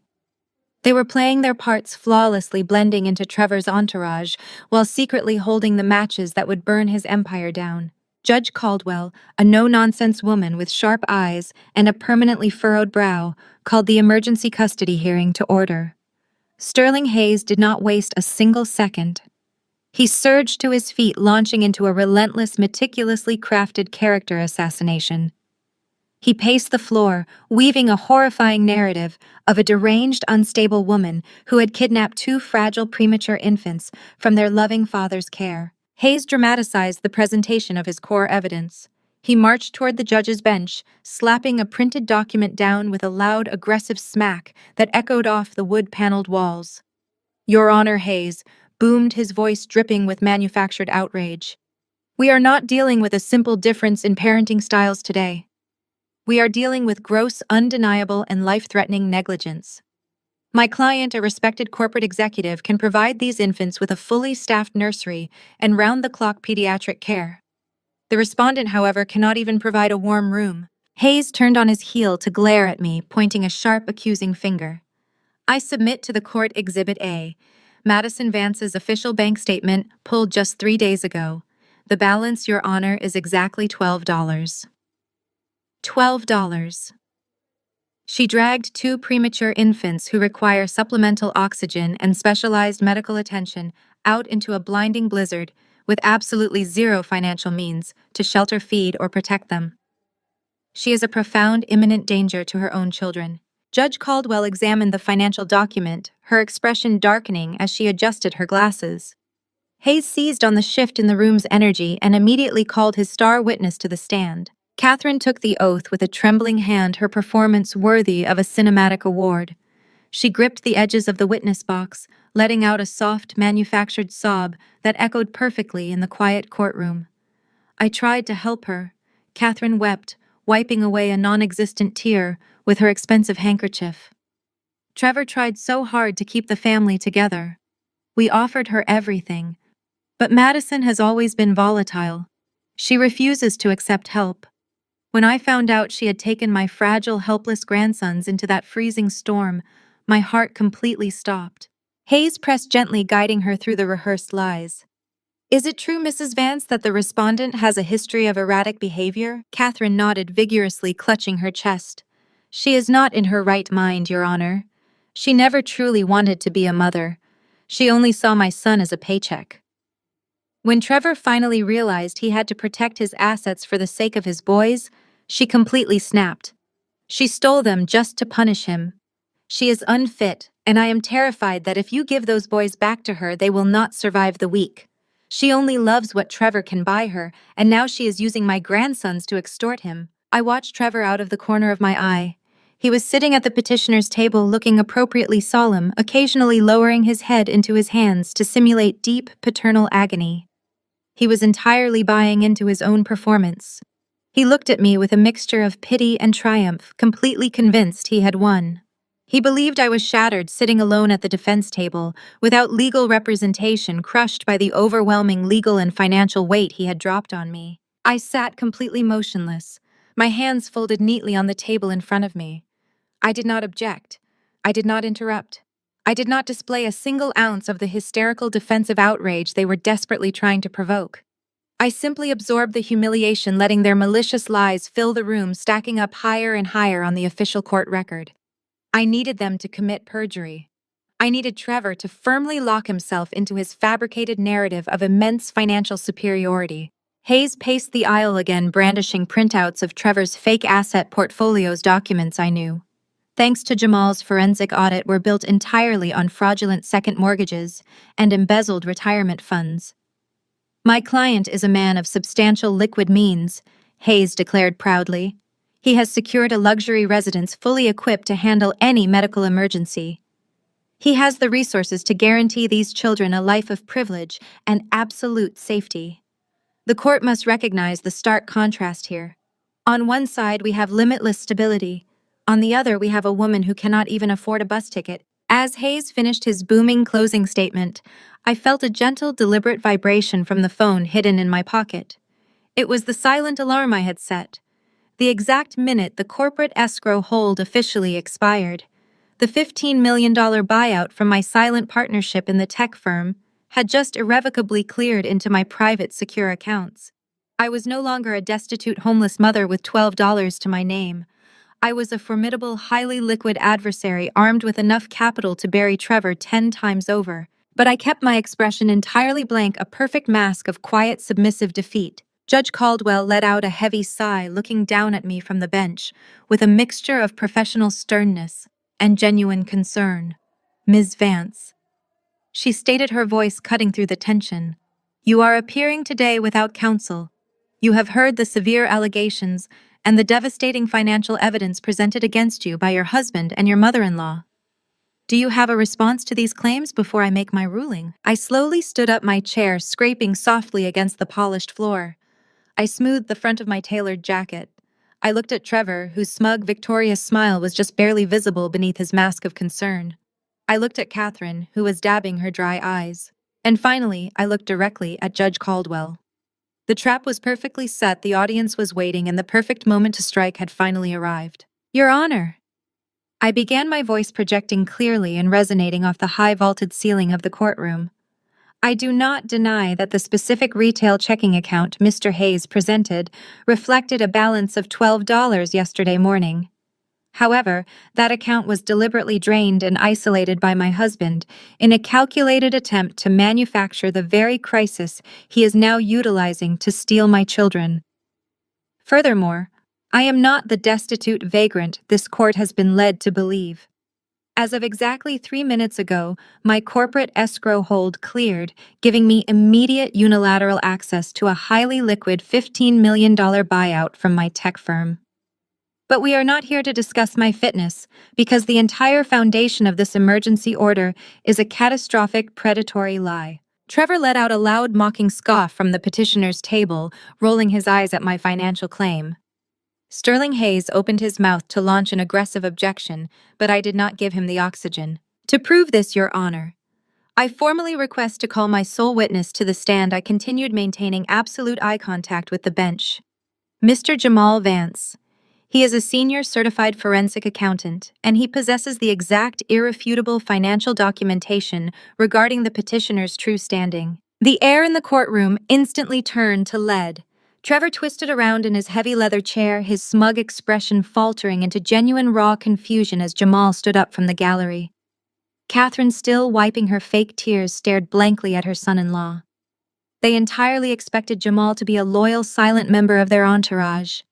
Instead, Jamal bypassed their table completely, his face a mask of cold, professional detachment.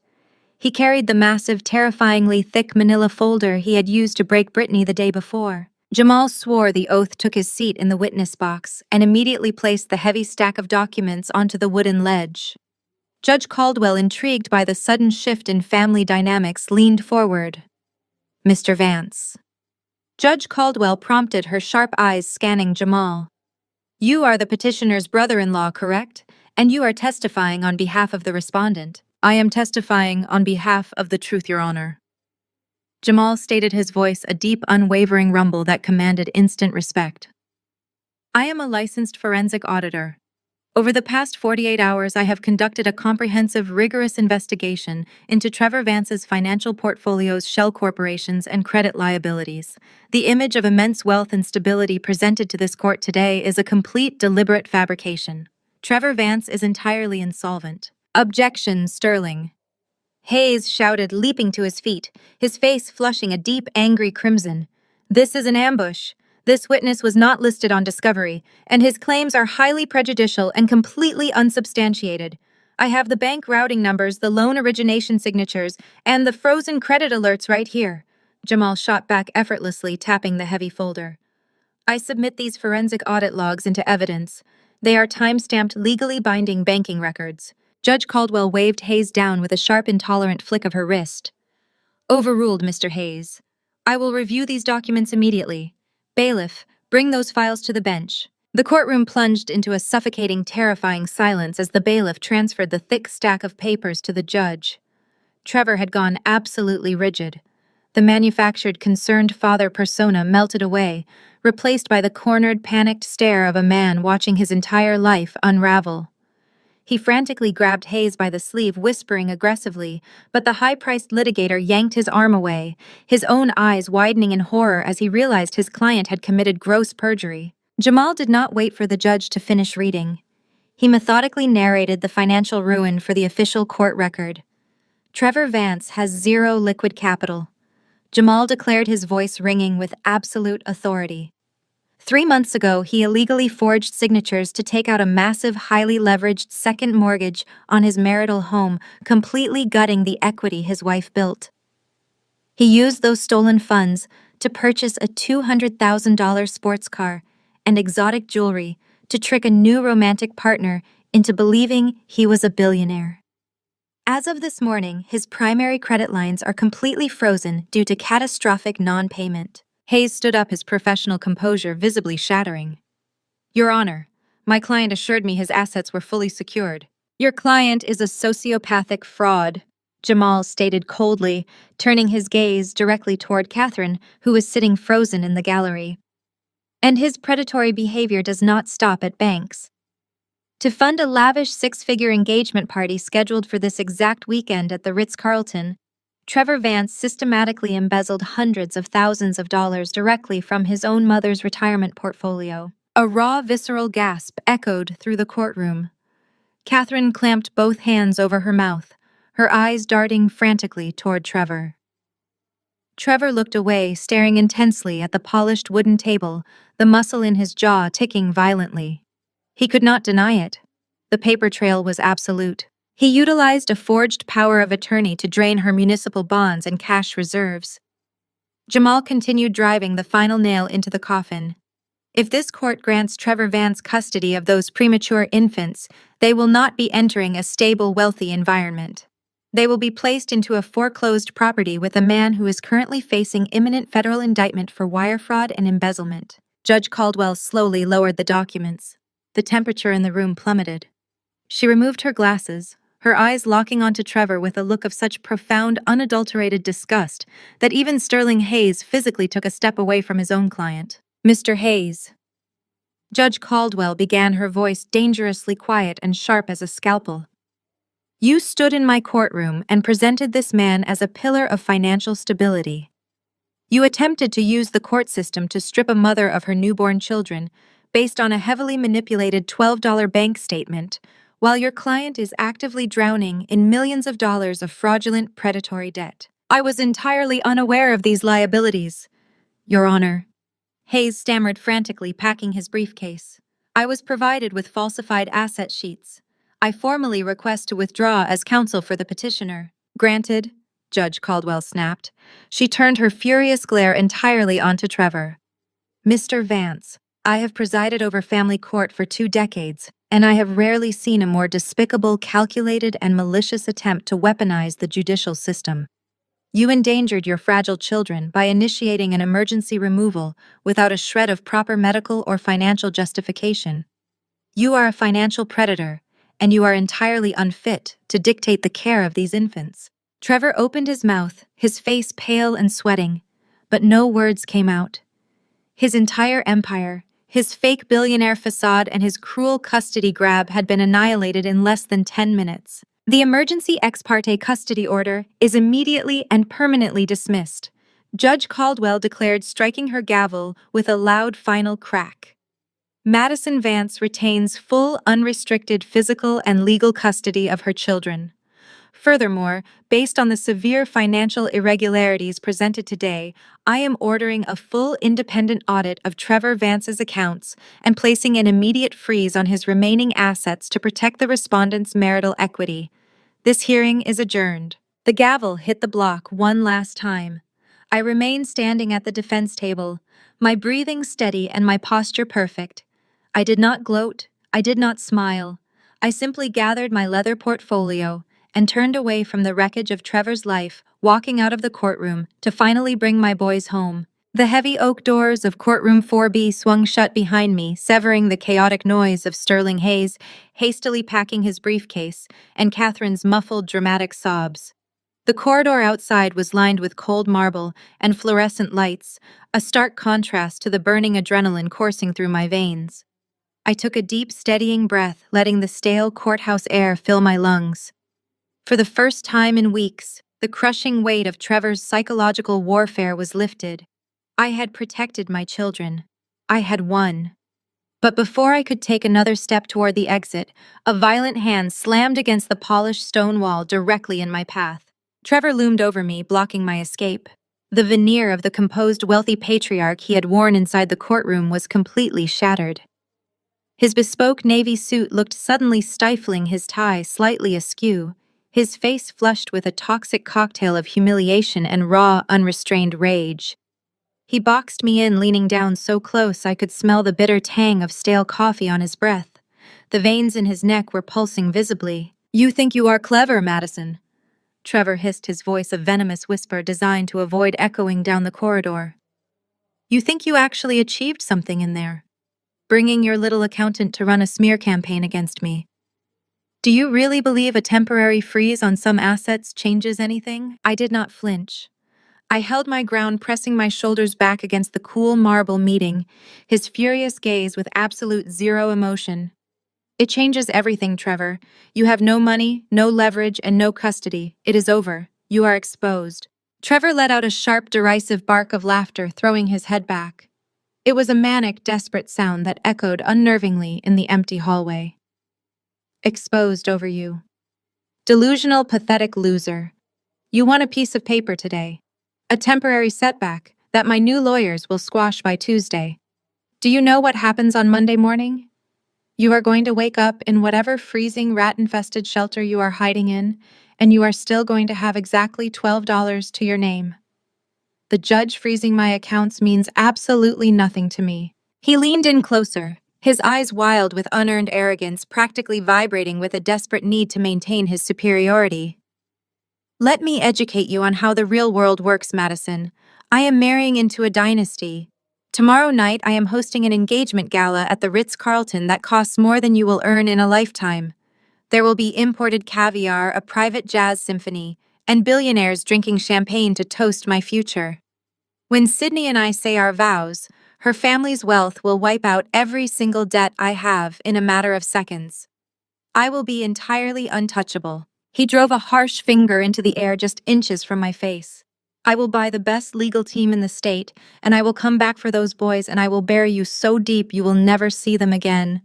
You are a penniless, vagrant Madison. You have nothing. Enjoy your weekend, because by Monday you will be begging on the streets. With one final disgusted sneer, Trevor shoved past me deliberately, knocking his heavy shoulder against mine as he stormed down the hallway to join his retreating mother. He walked with an inflated manufactured swagger, entirely convinced that his Ritz-Carlton engagement party was an impenetrable shield against the consequences of his actions. I stood alone in the quiet corridor watching his retreating figure. I did not feel a single ounce of fear. I did not feel intimidated. Instead, I felt a deep, profound sense of anticipation. Right on cue, a heavy, persistent vibration resonated against my thigh. I reached into my pocket and pulled out my phone. It was the official, heavily encrypted notification from my private wealth management portal. The mandatory 10-day holding period for the corporate acquisition had officially expired. The funds were no longer pending. They were entirely cleared, unrestricted, and fully liquid. I tapped the screen, unlocking the application, and stared at the glowing interface. Available balance $15 million. The string of zeros stared back at me, a digital monument to my grueling silent labor over the past decade. It was the payout from the silent tech partnership I had built in the shadows, the financial empire Trevor had absolutely no idea existed. While he was busy taking out fraudulent second mortgages to buy sports cars and fake a billionaire lifestyle, I had been quietly engineering a massive legitimate buyout. And now the war chest was fully loaded. Footsteps approached from behind. Jamal stepped up beside me, holding the thick forensic ledger under his arm. He watched Trevor turn the corner at the far end of the hall, his expression radiating pure disdain. "He is doubling down," Jamal noted, quietly adjusting his grip on the massive folder of evidence. "He genuinely believes this engagement party is going to save him from federal indictment." "He thinks I'm going to be on the streets by Monday," I replied, keeping my eyes locked on the digital balance illuminating my screen. "He just bragged about his Ritz-Carlton gala. He thinks he is untouchable because he believes he still holds the power of that second mortgage over my head. He thinks he can just discard the house and leave me to burn with it." Jamal glanced down at my phone. His eyes widened marginally as he processed the $15 million figure, but as a seasoned forensic accountant, he quickly masked his shock with a slow, appreciative nod. The hold lifted. I confirmed, sliding the phone back into my pocket. The air around me felt electric, charged with the undeniable power of absolute financial superiority. Trevor had weaponized our marital home, drained the equity, and defaulted on the debt, assuming I would simply be crushed under the collateral damage when the bank foreclosed. He was entirely wrong. "Jamal," I said, my tone shifting from a relieved mother to a ruthless corporate strategist. "Trevor's second mortgage on the Beacon Hill house is currently in severe default. The bank is preparing to initiate foreclosure proceedings because he stopped making the payments to fund his fake lifestyle." "Correct," Jamal affirmed, opening his folder to pull a specific highlighted document. "The debt was packaged and sold to a secondary debt collection agency last week. They are holding the note, waiting to file the official foreclosure notice on Monday morning." "I want it," I commanded, my voice devoid of any hesitation, cutting through the quiet hallway like a blade. "I want that debt. Contact the secondary agency immediately. Use a newly established blind trust. Offer to purchase Trevor's defaulted mortgage entirely in cash today. Pay whatever premium is required to expedite the transfer of the deed into the trust's possession before close of business." Jamal's lips curved into a sharp, predatory smile as he immediately grasped the magnitude of the strategy. "If you buy the debt through a blind trust, you become the bank. You become his sole creditor. You own the paper on his house, and he will have absolutely no idea it is you." "Exactly," I stated, turning to walk down the corridor toward the exit. "He thinks he is walking into the Ritz-Carlton tomorrow night as a billionaire, but when he wakes up on Monday, I am going to foreclose on the very roof over his head. Make the purchase, Jamal. Do it anonymously, and do it now." By the following evening, that freezing, austere courthouse corridor felt like a distant alternate universe compared to the suffocating, glittering warmth of the Ritz-Carlton Grand Ballroom. The sheer, breathtaking scale of Trevor's financial recklessness was fully realized in the cavernous, opulent space.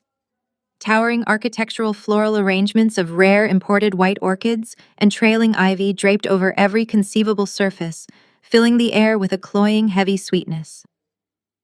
A 15-piece jazz symphony occupied a raised, velvet-draped stage, their smooth, intricate melodies floating gracefully above the hum of hundreds of overlapping conversations. Waiters in crisp, tailored white uniforms navigated the dense sea of silk designer gowns and sharp tuxedos balancing heavy silver trays loaded with beluga caviar, freshly shucked oysters, and bottomless flutes of vintage top-tier champagne. It was a masterpiece of manufactured prestige. Every single detail, from the gold-leafed linen napkins to the massive hand-carved ice sculptures glistening under the light of three giant crystal chandeliers, had been paid for with Catherine's stolen retirement funds and Trevor's completely fraudulent credit lines. Trevor moved through the crowded ballroom with the effortless predatory grace of a shark that genuinely believed it owned the ocean. He wore a custom midnight blue tuxedo that clung perfectly to his broad shoulders, a diamond-studded luxury watch flashing brilliantly on his wrist every time he raised his glass to offer a charming practice toast to a passing guest. He was entirely in his element, completely intoxicated by the illusion of his own grandeur. To the outside observer, to the dozens of Chicago's elite power brokers, politicians, and socialites who had flocked to this engagement gala, he was the brilliant, exceptionally wealthy corporate executive who had successfully captured the heart of high society's most eligible and sheltered heiress. He laughed loudly at a mundane joke made by a city alderman, slapping the older man companionably on the back before smoothly guiding his fiancée, Sydney, through the throngs of eager well-wishers. Sydney looked absolutely radiant, utterly oblivious to the horrifying fact that her entire fairy tale romance was a financially engineered predatory trap. She clung tightly to Trevor's arm, proudly showcasing a massive, flawless diamond engagement ring that represented just another line of defaulted, heavily leveraged credit. She looked up at him with pure adoration, entirely convinced she was marrying a man of equal stature and unshakable integrity. Catherine shadowed the couple, relentlessly, expertly working the room and completely ignoring the stark reality of the courtroom disaster from the day before. Draped in an emerald green silk gown that cost more than a standard vehicle, she played the part of the sophisticated, wealthy matriarch to absolute perfection. She smiled widely, she mingled effortlessly, and she shamelessly broadcasted her son's supposed brilliance to anyone who would pause to listen. She had completely, perhaps pathologically, compartmentalized the fact that she was currently facing utter destitution and actively being investigated for the very embezzlement Trevor had orchestrated to fund the shrimp cocktails she was currently eating. In her mind, tonight was the ultimate finish line. Tonight erased all past sins and secured their royal status forever. The true primary target of the evening, however, was not the local politicians or the gossiping socialites. It was Sydney's father, Marcus Sterling. Marcus was a notoriously ruthless, self-made billionaire tech CEO whose corporate empire spanned 3 continents. He was a man who commanded a room simply by standing in it, and he did not suffer fools or failures. He stood near the private reserve liquor bar with a posture of absolute, unyielding authority, observing the lavish party his future son-in-law had ostensibly thrown for his daughter. Trevor and Catherine zeroed in on the billionaire with a synchronized, desperate hunger disguised as familial warmth. They flanked Marcus, their voices dripping with obsequious flattery and calculated charm. Trevor skillfully pivoted the conversation away from standard wedding logistics and directly into high-level corporate strategy. He began highlighting his own manufactured business accomplishments, smoothly dropping industry buzzwords, and subtly pitching himself for a newly vacant, highly coveted executive vice president role within Sterling's global conglomerate. I have always believed that aggressive expansion requires a steady, fearless hand at the wheel. Trevor stated, his tone radiating a manufactured supreme confidence as he swirled the amber liquid in his glass. My own portfolios have seen unprecedented growth this quarter. Marcus, entirely because I know when to leverage assets and when to strike. I see that exact same potential in your European division. It just needs the right oversight to maximize the returns and secure dominance in that sector. Catherine chimed in, instantly inflating Trevor's resume with her own practiced seamless lies. She boasted loudly about his vast, entirely fictional commercial real estate holdings and his unparalleled business acumen. "Oh, Trevor is being far too modest, Marcus," Catherine insisted, placing a delicate manicured hand on the billionaire's arm. "He has a brilliant mind for acquisitions. He completely transformed our family's holdings into a massive enterprise. He is a natural leader, exactly the kind of aggressive visionary blood your company deserves at the executive level. Marcus listened quietly, slowly sipping his expensive scotch. His sharp, calculating eyes evaluated the man who was about to marry his only daughter. The billionaire nodded slowly, seemingly absorbing the pitch, warming up to the idea of bringing this aggressively ambitious, supposedly wealthy young executive into his inner circle. Trevor leaned in closer, his chest puffed out with absolute triumph. He was quite literally moments away from securing the promotion of a lifetime.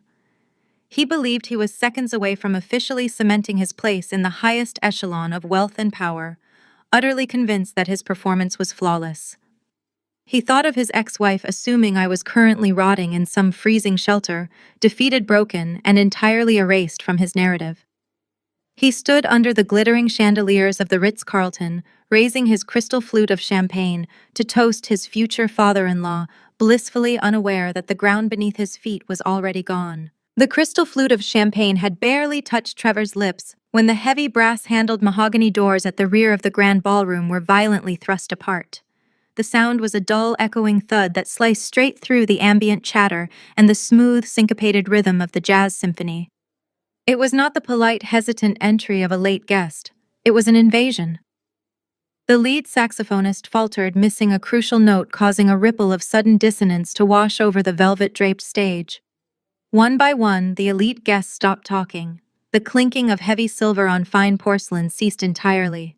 The thick, sweet scent of imported white orchids suddenly felt suffocating as a new, undeniable tension flooded the cavernous, glittering space. I stepped over the threshold, letting the heavy wooden doors fall shut behind me with a final sealing click. I was not the penniless, desperate vagrant Trevor had so confidently described in the courthouse corridor the day before. I was draped in an immaculate, floor-length designer gown of deep midnight silk. It was a masterpiece of architectural tailoring, completely devoid of any flashy, ostentatious embellishments. It radiated a quiet, lethal wealth that made the surrounding sea of bright sequins and ruffled chiffon look utterly cheap and desperate. My posture was rigid, my shoulders pulled back, and my expression was wiped completely blank of any emotion. I did not look like a scorned, jealous ex-wife seeking petty vengeance. I looked like an executioner arriving to fulfill a mandate. Flanking me on either side were two men who clearly did not belong at a high society engagement gala. They were top-tier corporate litigators from Chicago's most ruthless, unyielding financial law firm. They wore matching, severe charcoal suits and carried identical, terrifyingly thick leather portfolios. Their faces were absolute masks of professional detachment, their sharp eyes scanning the opulent ballroom with the cold, assessing gaze of auditors evaluating a soon-to-be liquidated asset. They moved in perfect, disciplined synchronization with me, creating an impenetrable wall of legal authority that parted the crowd before we even took a step. From across the vast expanse of the ballroom, I locked eyes with Trevor. He was frozen mid-toast, standing shoulder to shoulder with Marcus Sterling. The arrogant, triumphant smile melted off his face in real time, replaced instantly by an expression of pure, unadulterated horror. The blood drained rapidly from his cheeks, leaving him a sickly ashen gray before a violent, mottled red flushed aggressively up his neck. Beside him, Catherine literally dropped her sterling silver appetizer fork. It clattered loudly against a porcelain plate, a sharp ringing sound that echoed across the sudden, terrifying silence of the room. She stared at me, her jaw slightly slack, the sophisticated, untouchable matriarch persona shattering into a million pieces. Marcus Sterling, ever the observant and calculating billionaire, slowly lowered his glass of scotch. His sharp eyes darted from Trevor's panicked, sweating face to my composed figure standing at the entrance. He did not say a single word, but his posture shifted, signaling that he immediately recognized a high-stakes power play when he saw one. Trevor practically shoved his champagne flute onto a passing waiter's silver tray, nearly knocking it over in his haste. He forced a stiff, agonizingly fake smile for Marcus, muttering a rapid excuse that I could not hear but could easily decipher. He grabbed Catherine roughly by the elbow, his grip visibly bruising her skin through her emerald silk gown, and the two of them began a rapid, aggressive march across the ballroom floor. I did not move a single inch. I stood my ground near the entrance, flanked by my attorneys, forcing Trevor to cross the entire length of the room, under the intensely scrutinizing gaze of his high society guests. The silence stretched heavy and expectant, broken only by the sound of their hurried footsteps. The elite crowd instinctively parted for him, sensing the imminent catastrophic collision, their hushed whispers rising like static electricity in the air. When Trevor finally reached me, he stopped just inches away, his chest heaving with suppressed manic breaths. He leaned in close, his face contorted into a vicious, ugly sneer, desperate to keep his voice low enough to avoid a public spectacle while simultaneously projecting maximum intimidation. "What in the hell do you think you are doing?" Trevor hissed, his breath hot and ragged against my cheek. His eyes darted frantically around the room, making sure none of his billionaire guests were close enough to eavesdrop. "Get out of here. Right now. You are trespassing at a private exclusive event, and I will not hesitate to have you physically removed." Catherine stepped up beside him, her face a mask of aristocratic disgust and barely contained panic. She looked me up and down, her eyes narrowing with absolute venom as she took in the immaculate, expensive cut of my gown. "You pathetic, jealous little creature," she whispered fiercely, her voice trembling with raw anger. "Did you actually scrape together your last $12 to rent a dress just to come here and cause a scene? You are embarrassing yourself, Madison. You do not belong here. You are nothing but a destitute failure, trying to ruin my son's future, because you cannot handle the fact that he has moved on to better things." Trevor crowded me closer, trying to use his physical size to force me backward toward the exit doors. I did not budge. My attorneys stepped smoothly forward, closing the gap, their presence an immediate silent warning. Trevor briefly faltered, glancing at the two towering men in charcoal suits, but his arrogant delusion quickly reasserted itself. "I am giving you exactly 5 seconds to turn around and walk out those doors before I call the Ritz-Carlton security to drag you out onto the street," Trevor threatened, his tone dripping with absolute malice. "You are not going to ruin this night for me. You are not going to ruin my relationship with Sydney or her father. I told you exactly what was going to happen to you. You lost. Now take your pathetic jealousy and crawl back to whatever gutter you are sleeping in before I have you arrested and thrown in a cell." I stared directly into his panicked, furious eyes, completely unfazed by his pathetic threats. I did not raise my voice. I did not match his frantic, desperate energy. I simply stood amidst the opulent imported orchids and the sparkling crystal chandeliers, observing a man who was entirely oblivious to the fact that his entire empire had just been purchased out from under him. I did not blink as Trevor aggressively reached into the breast pocket of his bespoke tuxedo, pulling out his phone with shaking, furious fingers. He was breathing heavily, his chest rising and falling in sharp, erratic jerks as he dialed a number. Beside him, Catherine crossed her arms over her emerald silk gown, her face twisted into an ugly, triumphant mask. She was already anticipating the violent spectacle of my removal, practically salivating at the thought of Ritz-Carlton security guards dragging me out by my arms. Before Trevor could raise the phone to his ear, a sudden sweeping murmur rippled through the dense crowd of Chicago power brokers. The ambient noise of clinking crystal and overlapping conversations began to die down in a rapid, cascading wave. Even the 15-piece jazz symphony on the velvet stage faltered, the musicians lowering their brass instruments as they sensed the undeniable shift in the room's atmosphere. The sea of designer gowns and sharp suits parted like a synchronized current. Marcus Sterling was approaching. The billionaire tech CEO walked with a heavy, purposeful stride, his eyes locked dead ahead. Trevor immediately shoved his phone back into his pocket, his panicked expression morphing instantly into a mask of oily, apologetic subservience. He quickly adjusted his lapels and stepped forward to intercept the billionaire, eager to control the narrative before Marcus could witness the ugliness of the confrontation. "Marcus, I am so incredibly sorry for this disturbance." Trevor began, his voice projecting a manufactured smooth authority designed to reassure the older man. "My ex-wife is deeply unwell. She has a history of these kinds of erratic, jealous outbursts. I was just about to have security quietly escort her off the premises so we can get back to celebrating. Please do not let this ruin the evening." Trevor extended his hand, expecting Marcus to offer a sympathetic shake to collude with him in dismissing the crazy ex-wife. Marcus Sterling did not take Trevor's hand. He did not slow his pace. He did not even look at Trevor. With a cold, dismissive brush of his shoulder, the billionaire walked straight past Trevor, as if he were nothing more than a piece of mislaid furniture. Trevor stumbled back a half step, his outstretched hand hanging foolishly in the empty air, his mouth falling open in a silent, agonizing shape of pure confusion. Catherine gasped sharply, her manicured hand flying to her throat as she watched the most powerful man in the room entirely ignore her son. Marcus stopped exactly 2 feet in front of me. The terrifying, unyielding scowl that usually dominated his features melted away, replaced by a massive, remarkably genuine smile of profound respect. He extended his right hand toward me. Madison Marcus boomed his deep voice, carrying effortlessly across the now dead-silent ballroom. I was beginning to worry your attorneys were going to keep you locked in negotiations all night.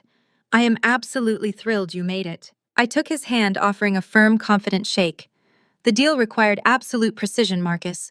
But the ink is dry and the transfer is complete. I would not have missed this for the world. Trevor let out a strangled, breathless sound that resembled a dying animal. He was staring at Marcus and me, his eyes wide and uncomprehending, his brain violently rejecting the reality unfolding right in front of him. Catherine looked as though she had been physically struck, all the color draining from her meticulously made-up face, until she resembled a wax figure. Marcus turned his broad shoulders to face the hundreds of staring guests. He raised his hand, commanding the absolute attention of every single politician, socialite, and corporate executive in the room. "Ladies and gentlemen," Marcus announced, his voice echoing off the vaulted gold-leafed ceiling. Tonight was originally billed as a celebration of family. But in the sterling conglomerate, family and business are indistinguishable. So I am hijacking this toast to introduce you all to the newest and, frankly, the most brilliant addition to my inner circle. The silence in the ballroom was absolute. You could hear the faint hum of the air conditioning. Sydney, standing a few yards away in her lavish engagement dress, looked utterly bewildered, her eyes darting between her father and the man she was supposed to marry. For the past 3 years, my acquisition team has been tracking a ghost. Marcus continued, sweeping his arm toward me. A silent, fiercely protective tech architect who built a revolutionary, heavily encrypted financial compliance software capable of mapping corporate assets faster and more securely than any system currently on the global market. We tried to buy it out a dozen times and we were rejected every single time. But as of exactly 1 hour ago, Sterling Enterprises has officially acquired the exclusive rights to that technology for a $15 million buyout. A collective stunned gasp washed over the crowd. Furthermore, Marcus declared, raising his voice to cut through the rising murmurs of the elite crowd. I am incredibly proud to announce that the genius behind this software did not just take our cash, she demanded equity. Please raise your glasses to Madison Vance, the newest executive partner of Sterling Tech, and as of tonight, the largest single individual shareholder in our primary corporate division. Trevor's entire body seemed to deflate. His knees visibly buckled and he had to grab the edge of a nearby cocktail table to remain standing. The fake billionaire facade, the arrogant swagger, the cruel superiority he had wielded like a weapon for years, it all turned to fine gray ash right before my eyes. He looked at me, his jaw trembling, his eyes hollowed out with the absolute crushing realization that I was not a destitute victim. I was a titan. Catherine was clutching a velvet chair for support, her breathing shallow and rapid. She was staring at my designer gown, her mind finally calculating the horrifying truth. The woman she had tormented, the woman she had tried to leave penniless in the streets, now possessed more liquid wealth and structural power than her own family had ever touched. I did not smile. I did not gloat. I turned my head slightly, gesturing to the senior litigator standing to my right. He immediately unzipped his leather portfolio and handed me a thick, heavy black folder. It was Jamal's forensic masterpiece. I took the heavy folder and stepped past Trevor, who flinched as if I were carrying a weapon. I walked directly over to the high cocktail table where Marcus and Sydney were standing. I placed the black folder down onto the crisp white linen with a heavy, definitive thud. Marcus looked down at the folder, his thick eyebrows knitting together in confusion. "What is this, Madison?" he asked, his tone shifting from celebratory to highly cautious. "A gesture of goodwill for my new business partner," I stated clearly. my voice carrying precisely enough for Trevor and Catherine to hear every single syllable. That is a certified, legally binding forensic audit. It outlines the complete and total insolvency of the man currently wearing your daughter's engagement ring. Sydney let out a sharp, terrified breath, taking a full step away from Trevor. It details exactly how Trevor Vance forged documents to drain the equity from my home. I continued maintaining absolute icy eye contact with Marcus. And more importantly, it tracks the exact routing numbers he used to systematically embezzle hundreds of thousands of dollars from his own mother's municipal bonds to pay for this very party. He has absolutely zero liquid assets, Marcus. His credit is frozen, his home is entering foreclosure, and he is actively facing imminent federal indictment for wire fraud. I stepped back, leaving the damning black folder resting on the table like a live explosive. I look forward to our first board meeting on Monday, Marcus. I said, my voice smooth and perfectly composed. But I highly suggest you read that file before you let your daughter sign a marriage license. The air in the grand ballroom had grown so stagnant, it felt as though the oxygen had been entirely siphoned from the sprawling, opulent space. The only sound was the crisp, agonizing rustle of thick paper as Sydney Sterling snatched the black folder from the cocktail table. She did not wait for her father to intervene. Her perfectly manicured fingers ripped the cover open, her eyes darting frantically across the top pages of Jamal's meticulously prepared forensic audit. I stood a few paces away, flanked by my legal team, watching the exact moment the grand illusion snapped. Sydney's flawless, glowing complexion turned a sickly, translucent white. She stared at the official bank default notices. She stared at the highlighted routing numbers that conclusively proved the $200,000 engagement ring currently sitting on her finger was paid for with stolen retirement funds. Her chest began to heave, the delicate silk of her lavish dress trembling as raw, unadulterated revulsion flooded her veins. "Sydney, sweetheart, please listen to me," Trevor pleaded, his voice cracking with a desperate, pathetic whine. He reached his hands out toward her palms, up the universal gesture of a cornered liar. "That document is completely fabricated. She is a bitter, vindictive ex-wife trying to ruin us out of pure spite. You have to believe me." Sydney did not just step back. She physically recoiled, as if Trevor were coated in acid. "Do not touch me!" she shrieked, the sound tearing through the silent ballroom like a gunshot. The gathered billionaires, politicians, and socialites collectively flinched. Sydney shoved the folder toward his chest, her voice rising to a hysterical pitch. "You forged the deed to your marital house. You stole your own mother's municipal bonds to pay for this party. You are entirely bankrupt. It is a simple cash flow issue, a temporary corporate restructuring," Trevor stammered, thick beads of sweat pouring down his forehead, ruining his perfectly styled hair. He looked frantically at his mother for support, but Catherine was completely paralyzed. She was staring at the scattered documents on the table, her hands clutching her throat as the horrifying realization that her entire life savings had been vaporized finally pierced her compartmentalized delusion. She opened her mouth, but only a dry, wheezing gasp emerged as her legs gave out, dropping her heavily into a nearby velvet chair. Sydney did not wait for more pathetic excuses. With a violent, jerky motion, she tore the massive diamond ring off her finger. She threw it directly at Trevor's face. The heavy jewel struck his cheekbone and clattered onto the polished dance floor, skittering away into the shadows of the room. "You are a fraud!" she screamed, her high society composure entirely shattered. "You absolute predatory parasite!" Marcus Sterling stepped smoothly between his daughter and Trevor. The billionaire did not raise his voice. He did not need to. He picked up the dropped file, his sharp eyes sweeping over the executive summaries my attorneys had prepared. He read the federal wire fraud implications. He read the secondary mortgage defaults. Slowly, deliberately, Marcus closed the folder and handed it to one of his own private security men standing nearby. When Marcus turned his gaze back to Trevor, the temperature in the room plummeted. The billionaire's face was completely devoid of the warm, welcoming patriarch persona he had worn just minutes prior.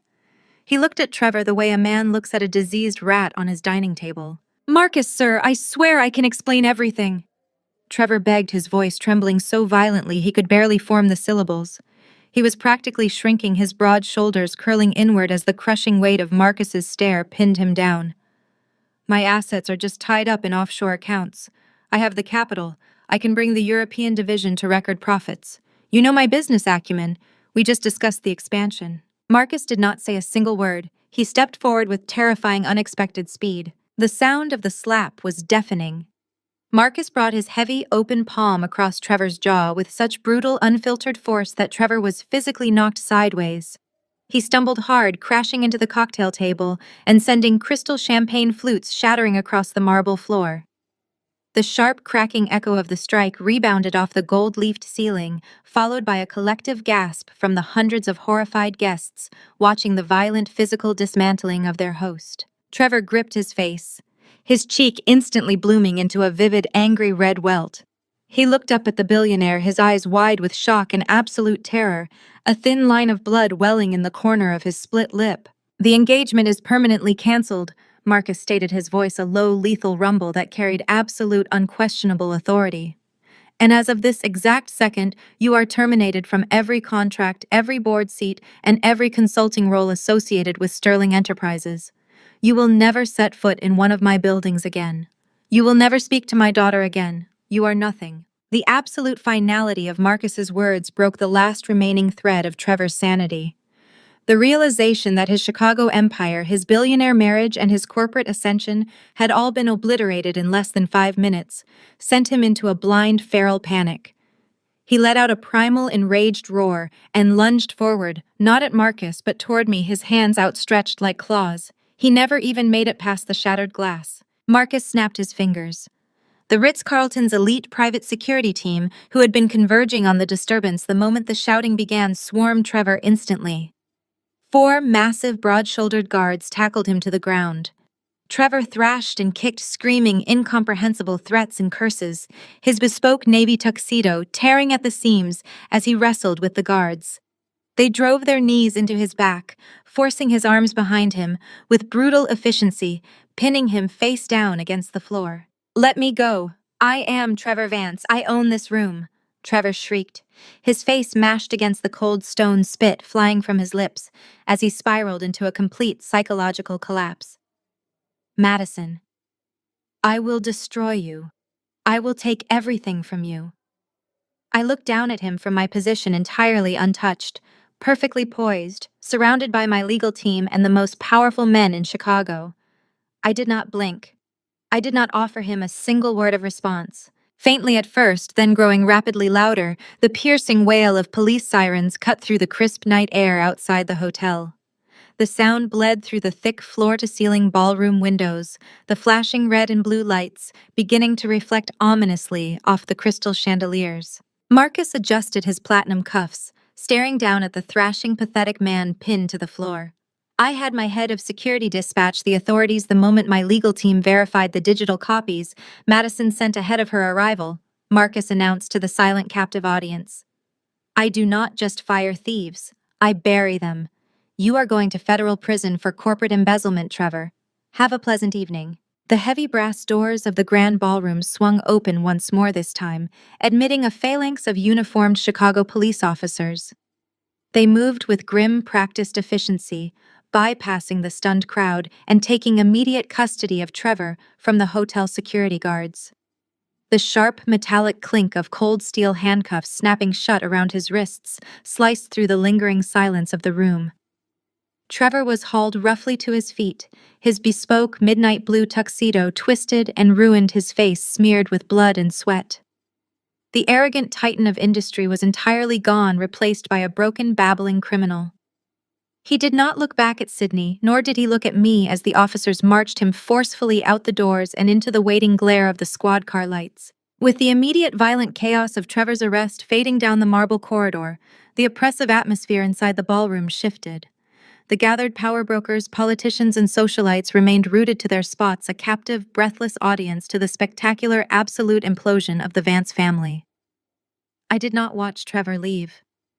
My eyes had already tracked across the shattered crystal and spilled champagne on the dance floor to locate the true underlying architect of my former misery. Catherine Vance was still slumped deeply in the gilded velvet chair where she had fallen.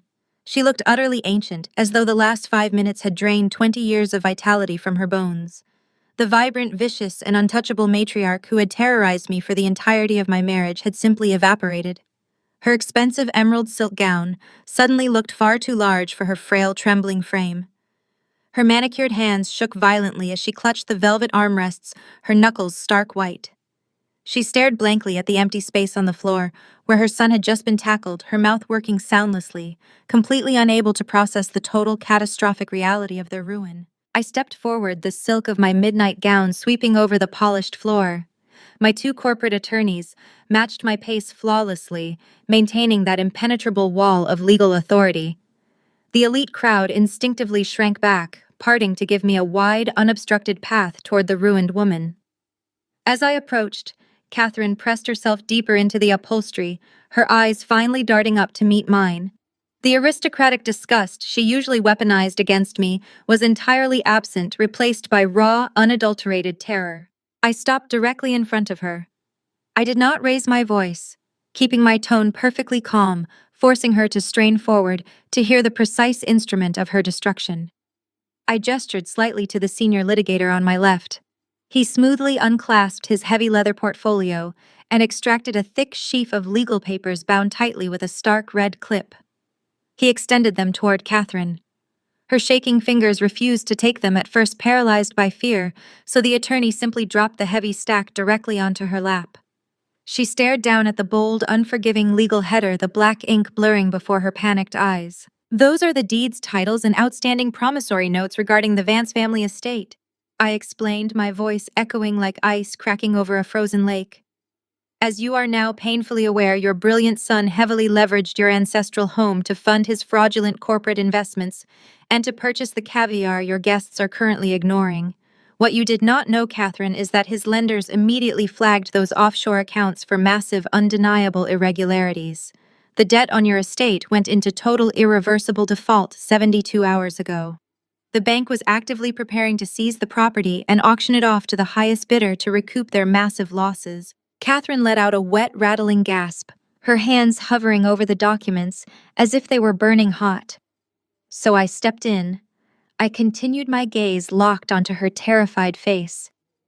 "I paid the defaulted balance in full through a blind corporate proxy using the initial capital from the Sterling Tech acquisition. I now own the paper to your house. I own every single brick, every crystal chandelier, and every square foot of the lawn." "You cannot do this," Catherine whispered, her voice cracking into a pathetic, reedy wheeze. "This is my home. It has been in our family for decades. You cannot just take it. Where am I supposed to go? I have absolutely nothing left." I leaned in slightly, bringing my face close to hers. I could smell the sharp, sour tang of fear radiating through her expensive, stale perfume. "Exactly 10 days ago," I replied, my voice dropping to a venomous, absolute whisper that only she and my attorneys could hear. "You stood in the warm, secure foyer of that very house. You watched with a smile on your face as I begged you for a single night of shelter for your own infant grandchildren. You looked at two freezing, innocent babies and told me to get out into the blinding snow because we were no longer your problem. You told me I was a failure who deserved to freeze. I promised you that night that you would eventually feel that exact same cold." Tears finally spilled over Catherine's heavy mascara, cutting dark, jagged tracks down her ashen cheeks. She was hyperventilating, her chest heaving as the inescapable trap closed entirely around her. I straightened, my posture towering over her broken, trembling figure. "The deed transfer is legally complete, and the expedited foreclosure and eviction notice is stapled to the very back of that packet in your lap. You have exactly 2 hours to return to my property, pack whatever clothes you can manage to fit into a single suitcase, and vacate the premises forever. If you or any of your belongings are still inside my house when the clock strikes midnight, I will personally have the Chicago police drag you out onto the street and into the freezing snow, exactly as your son was just dragged out of this ballroom." I turned my back on her, the heavy silk of my gown swirling around my ankles. I did not wait for her to formulate a response, knowing there was absolutely nothing left for her to say. I walked deliberately toward the exit, my attorneys flanking me, leaving Catherine Vance to sit in the ruins of her manufactured empire, clutching her eviction notice while the cold reality of the Chicago winter waited to consume her. I walked out of the Ritz-Carlton's gilded lobby and stepped onto the freezing pavement of Michigan Avenue, leaving Catherine completely paralyzed in the ballroom with the reality of her eviction. The biting Chicago wind whipped around my silk gown, but for the first time in a very long time, I did not feel the cold.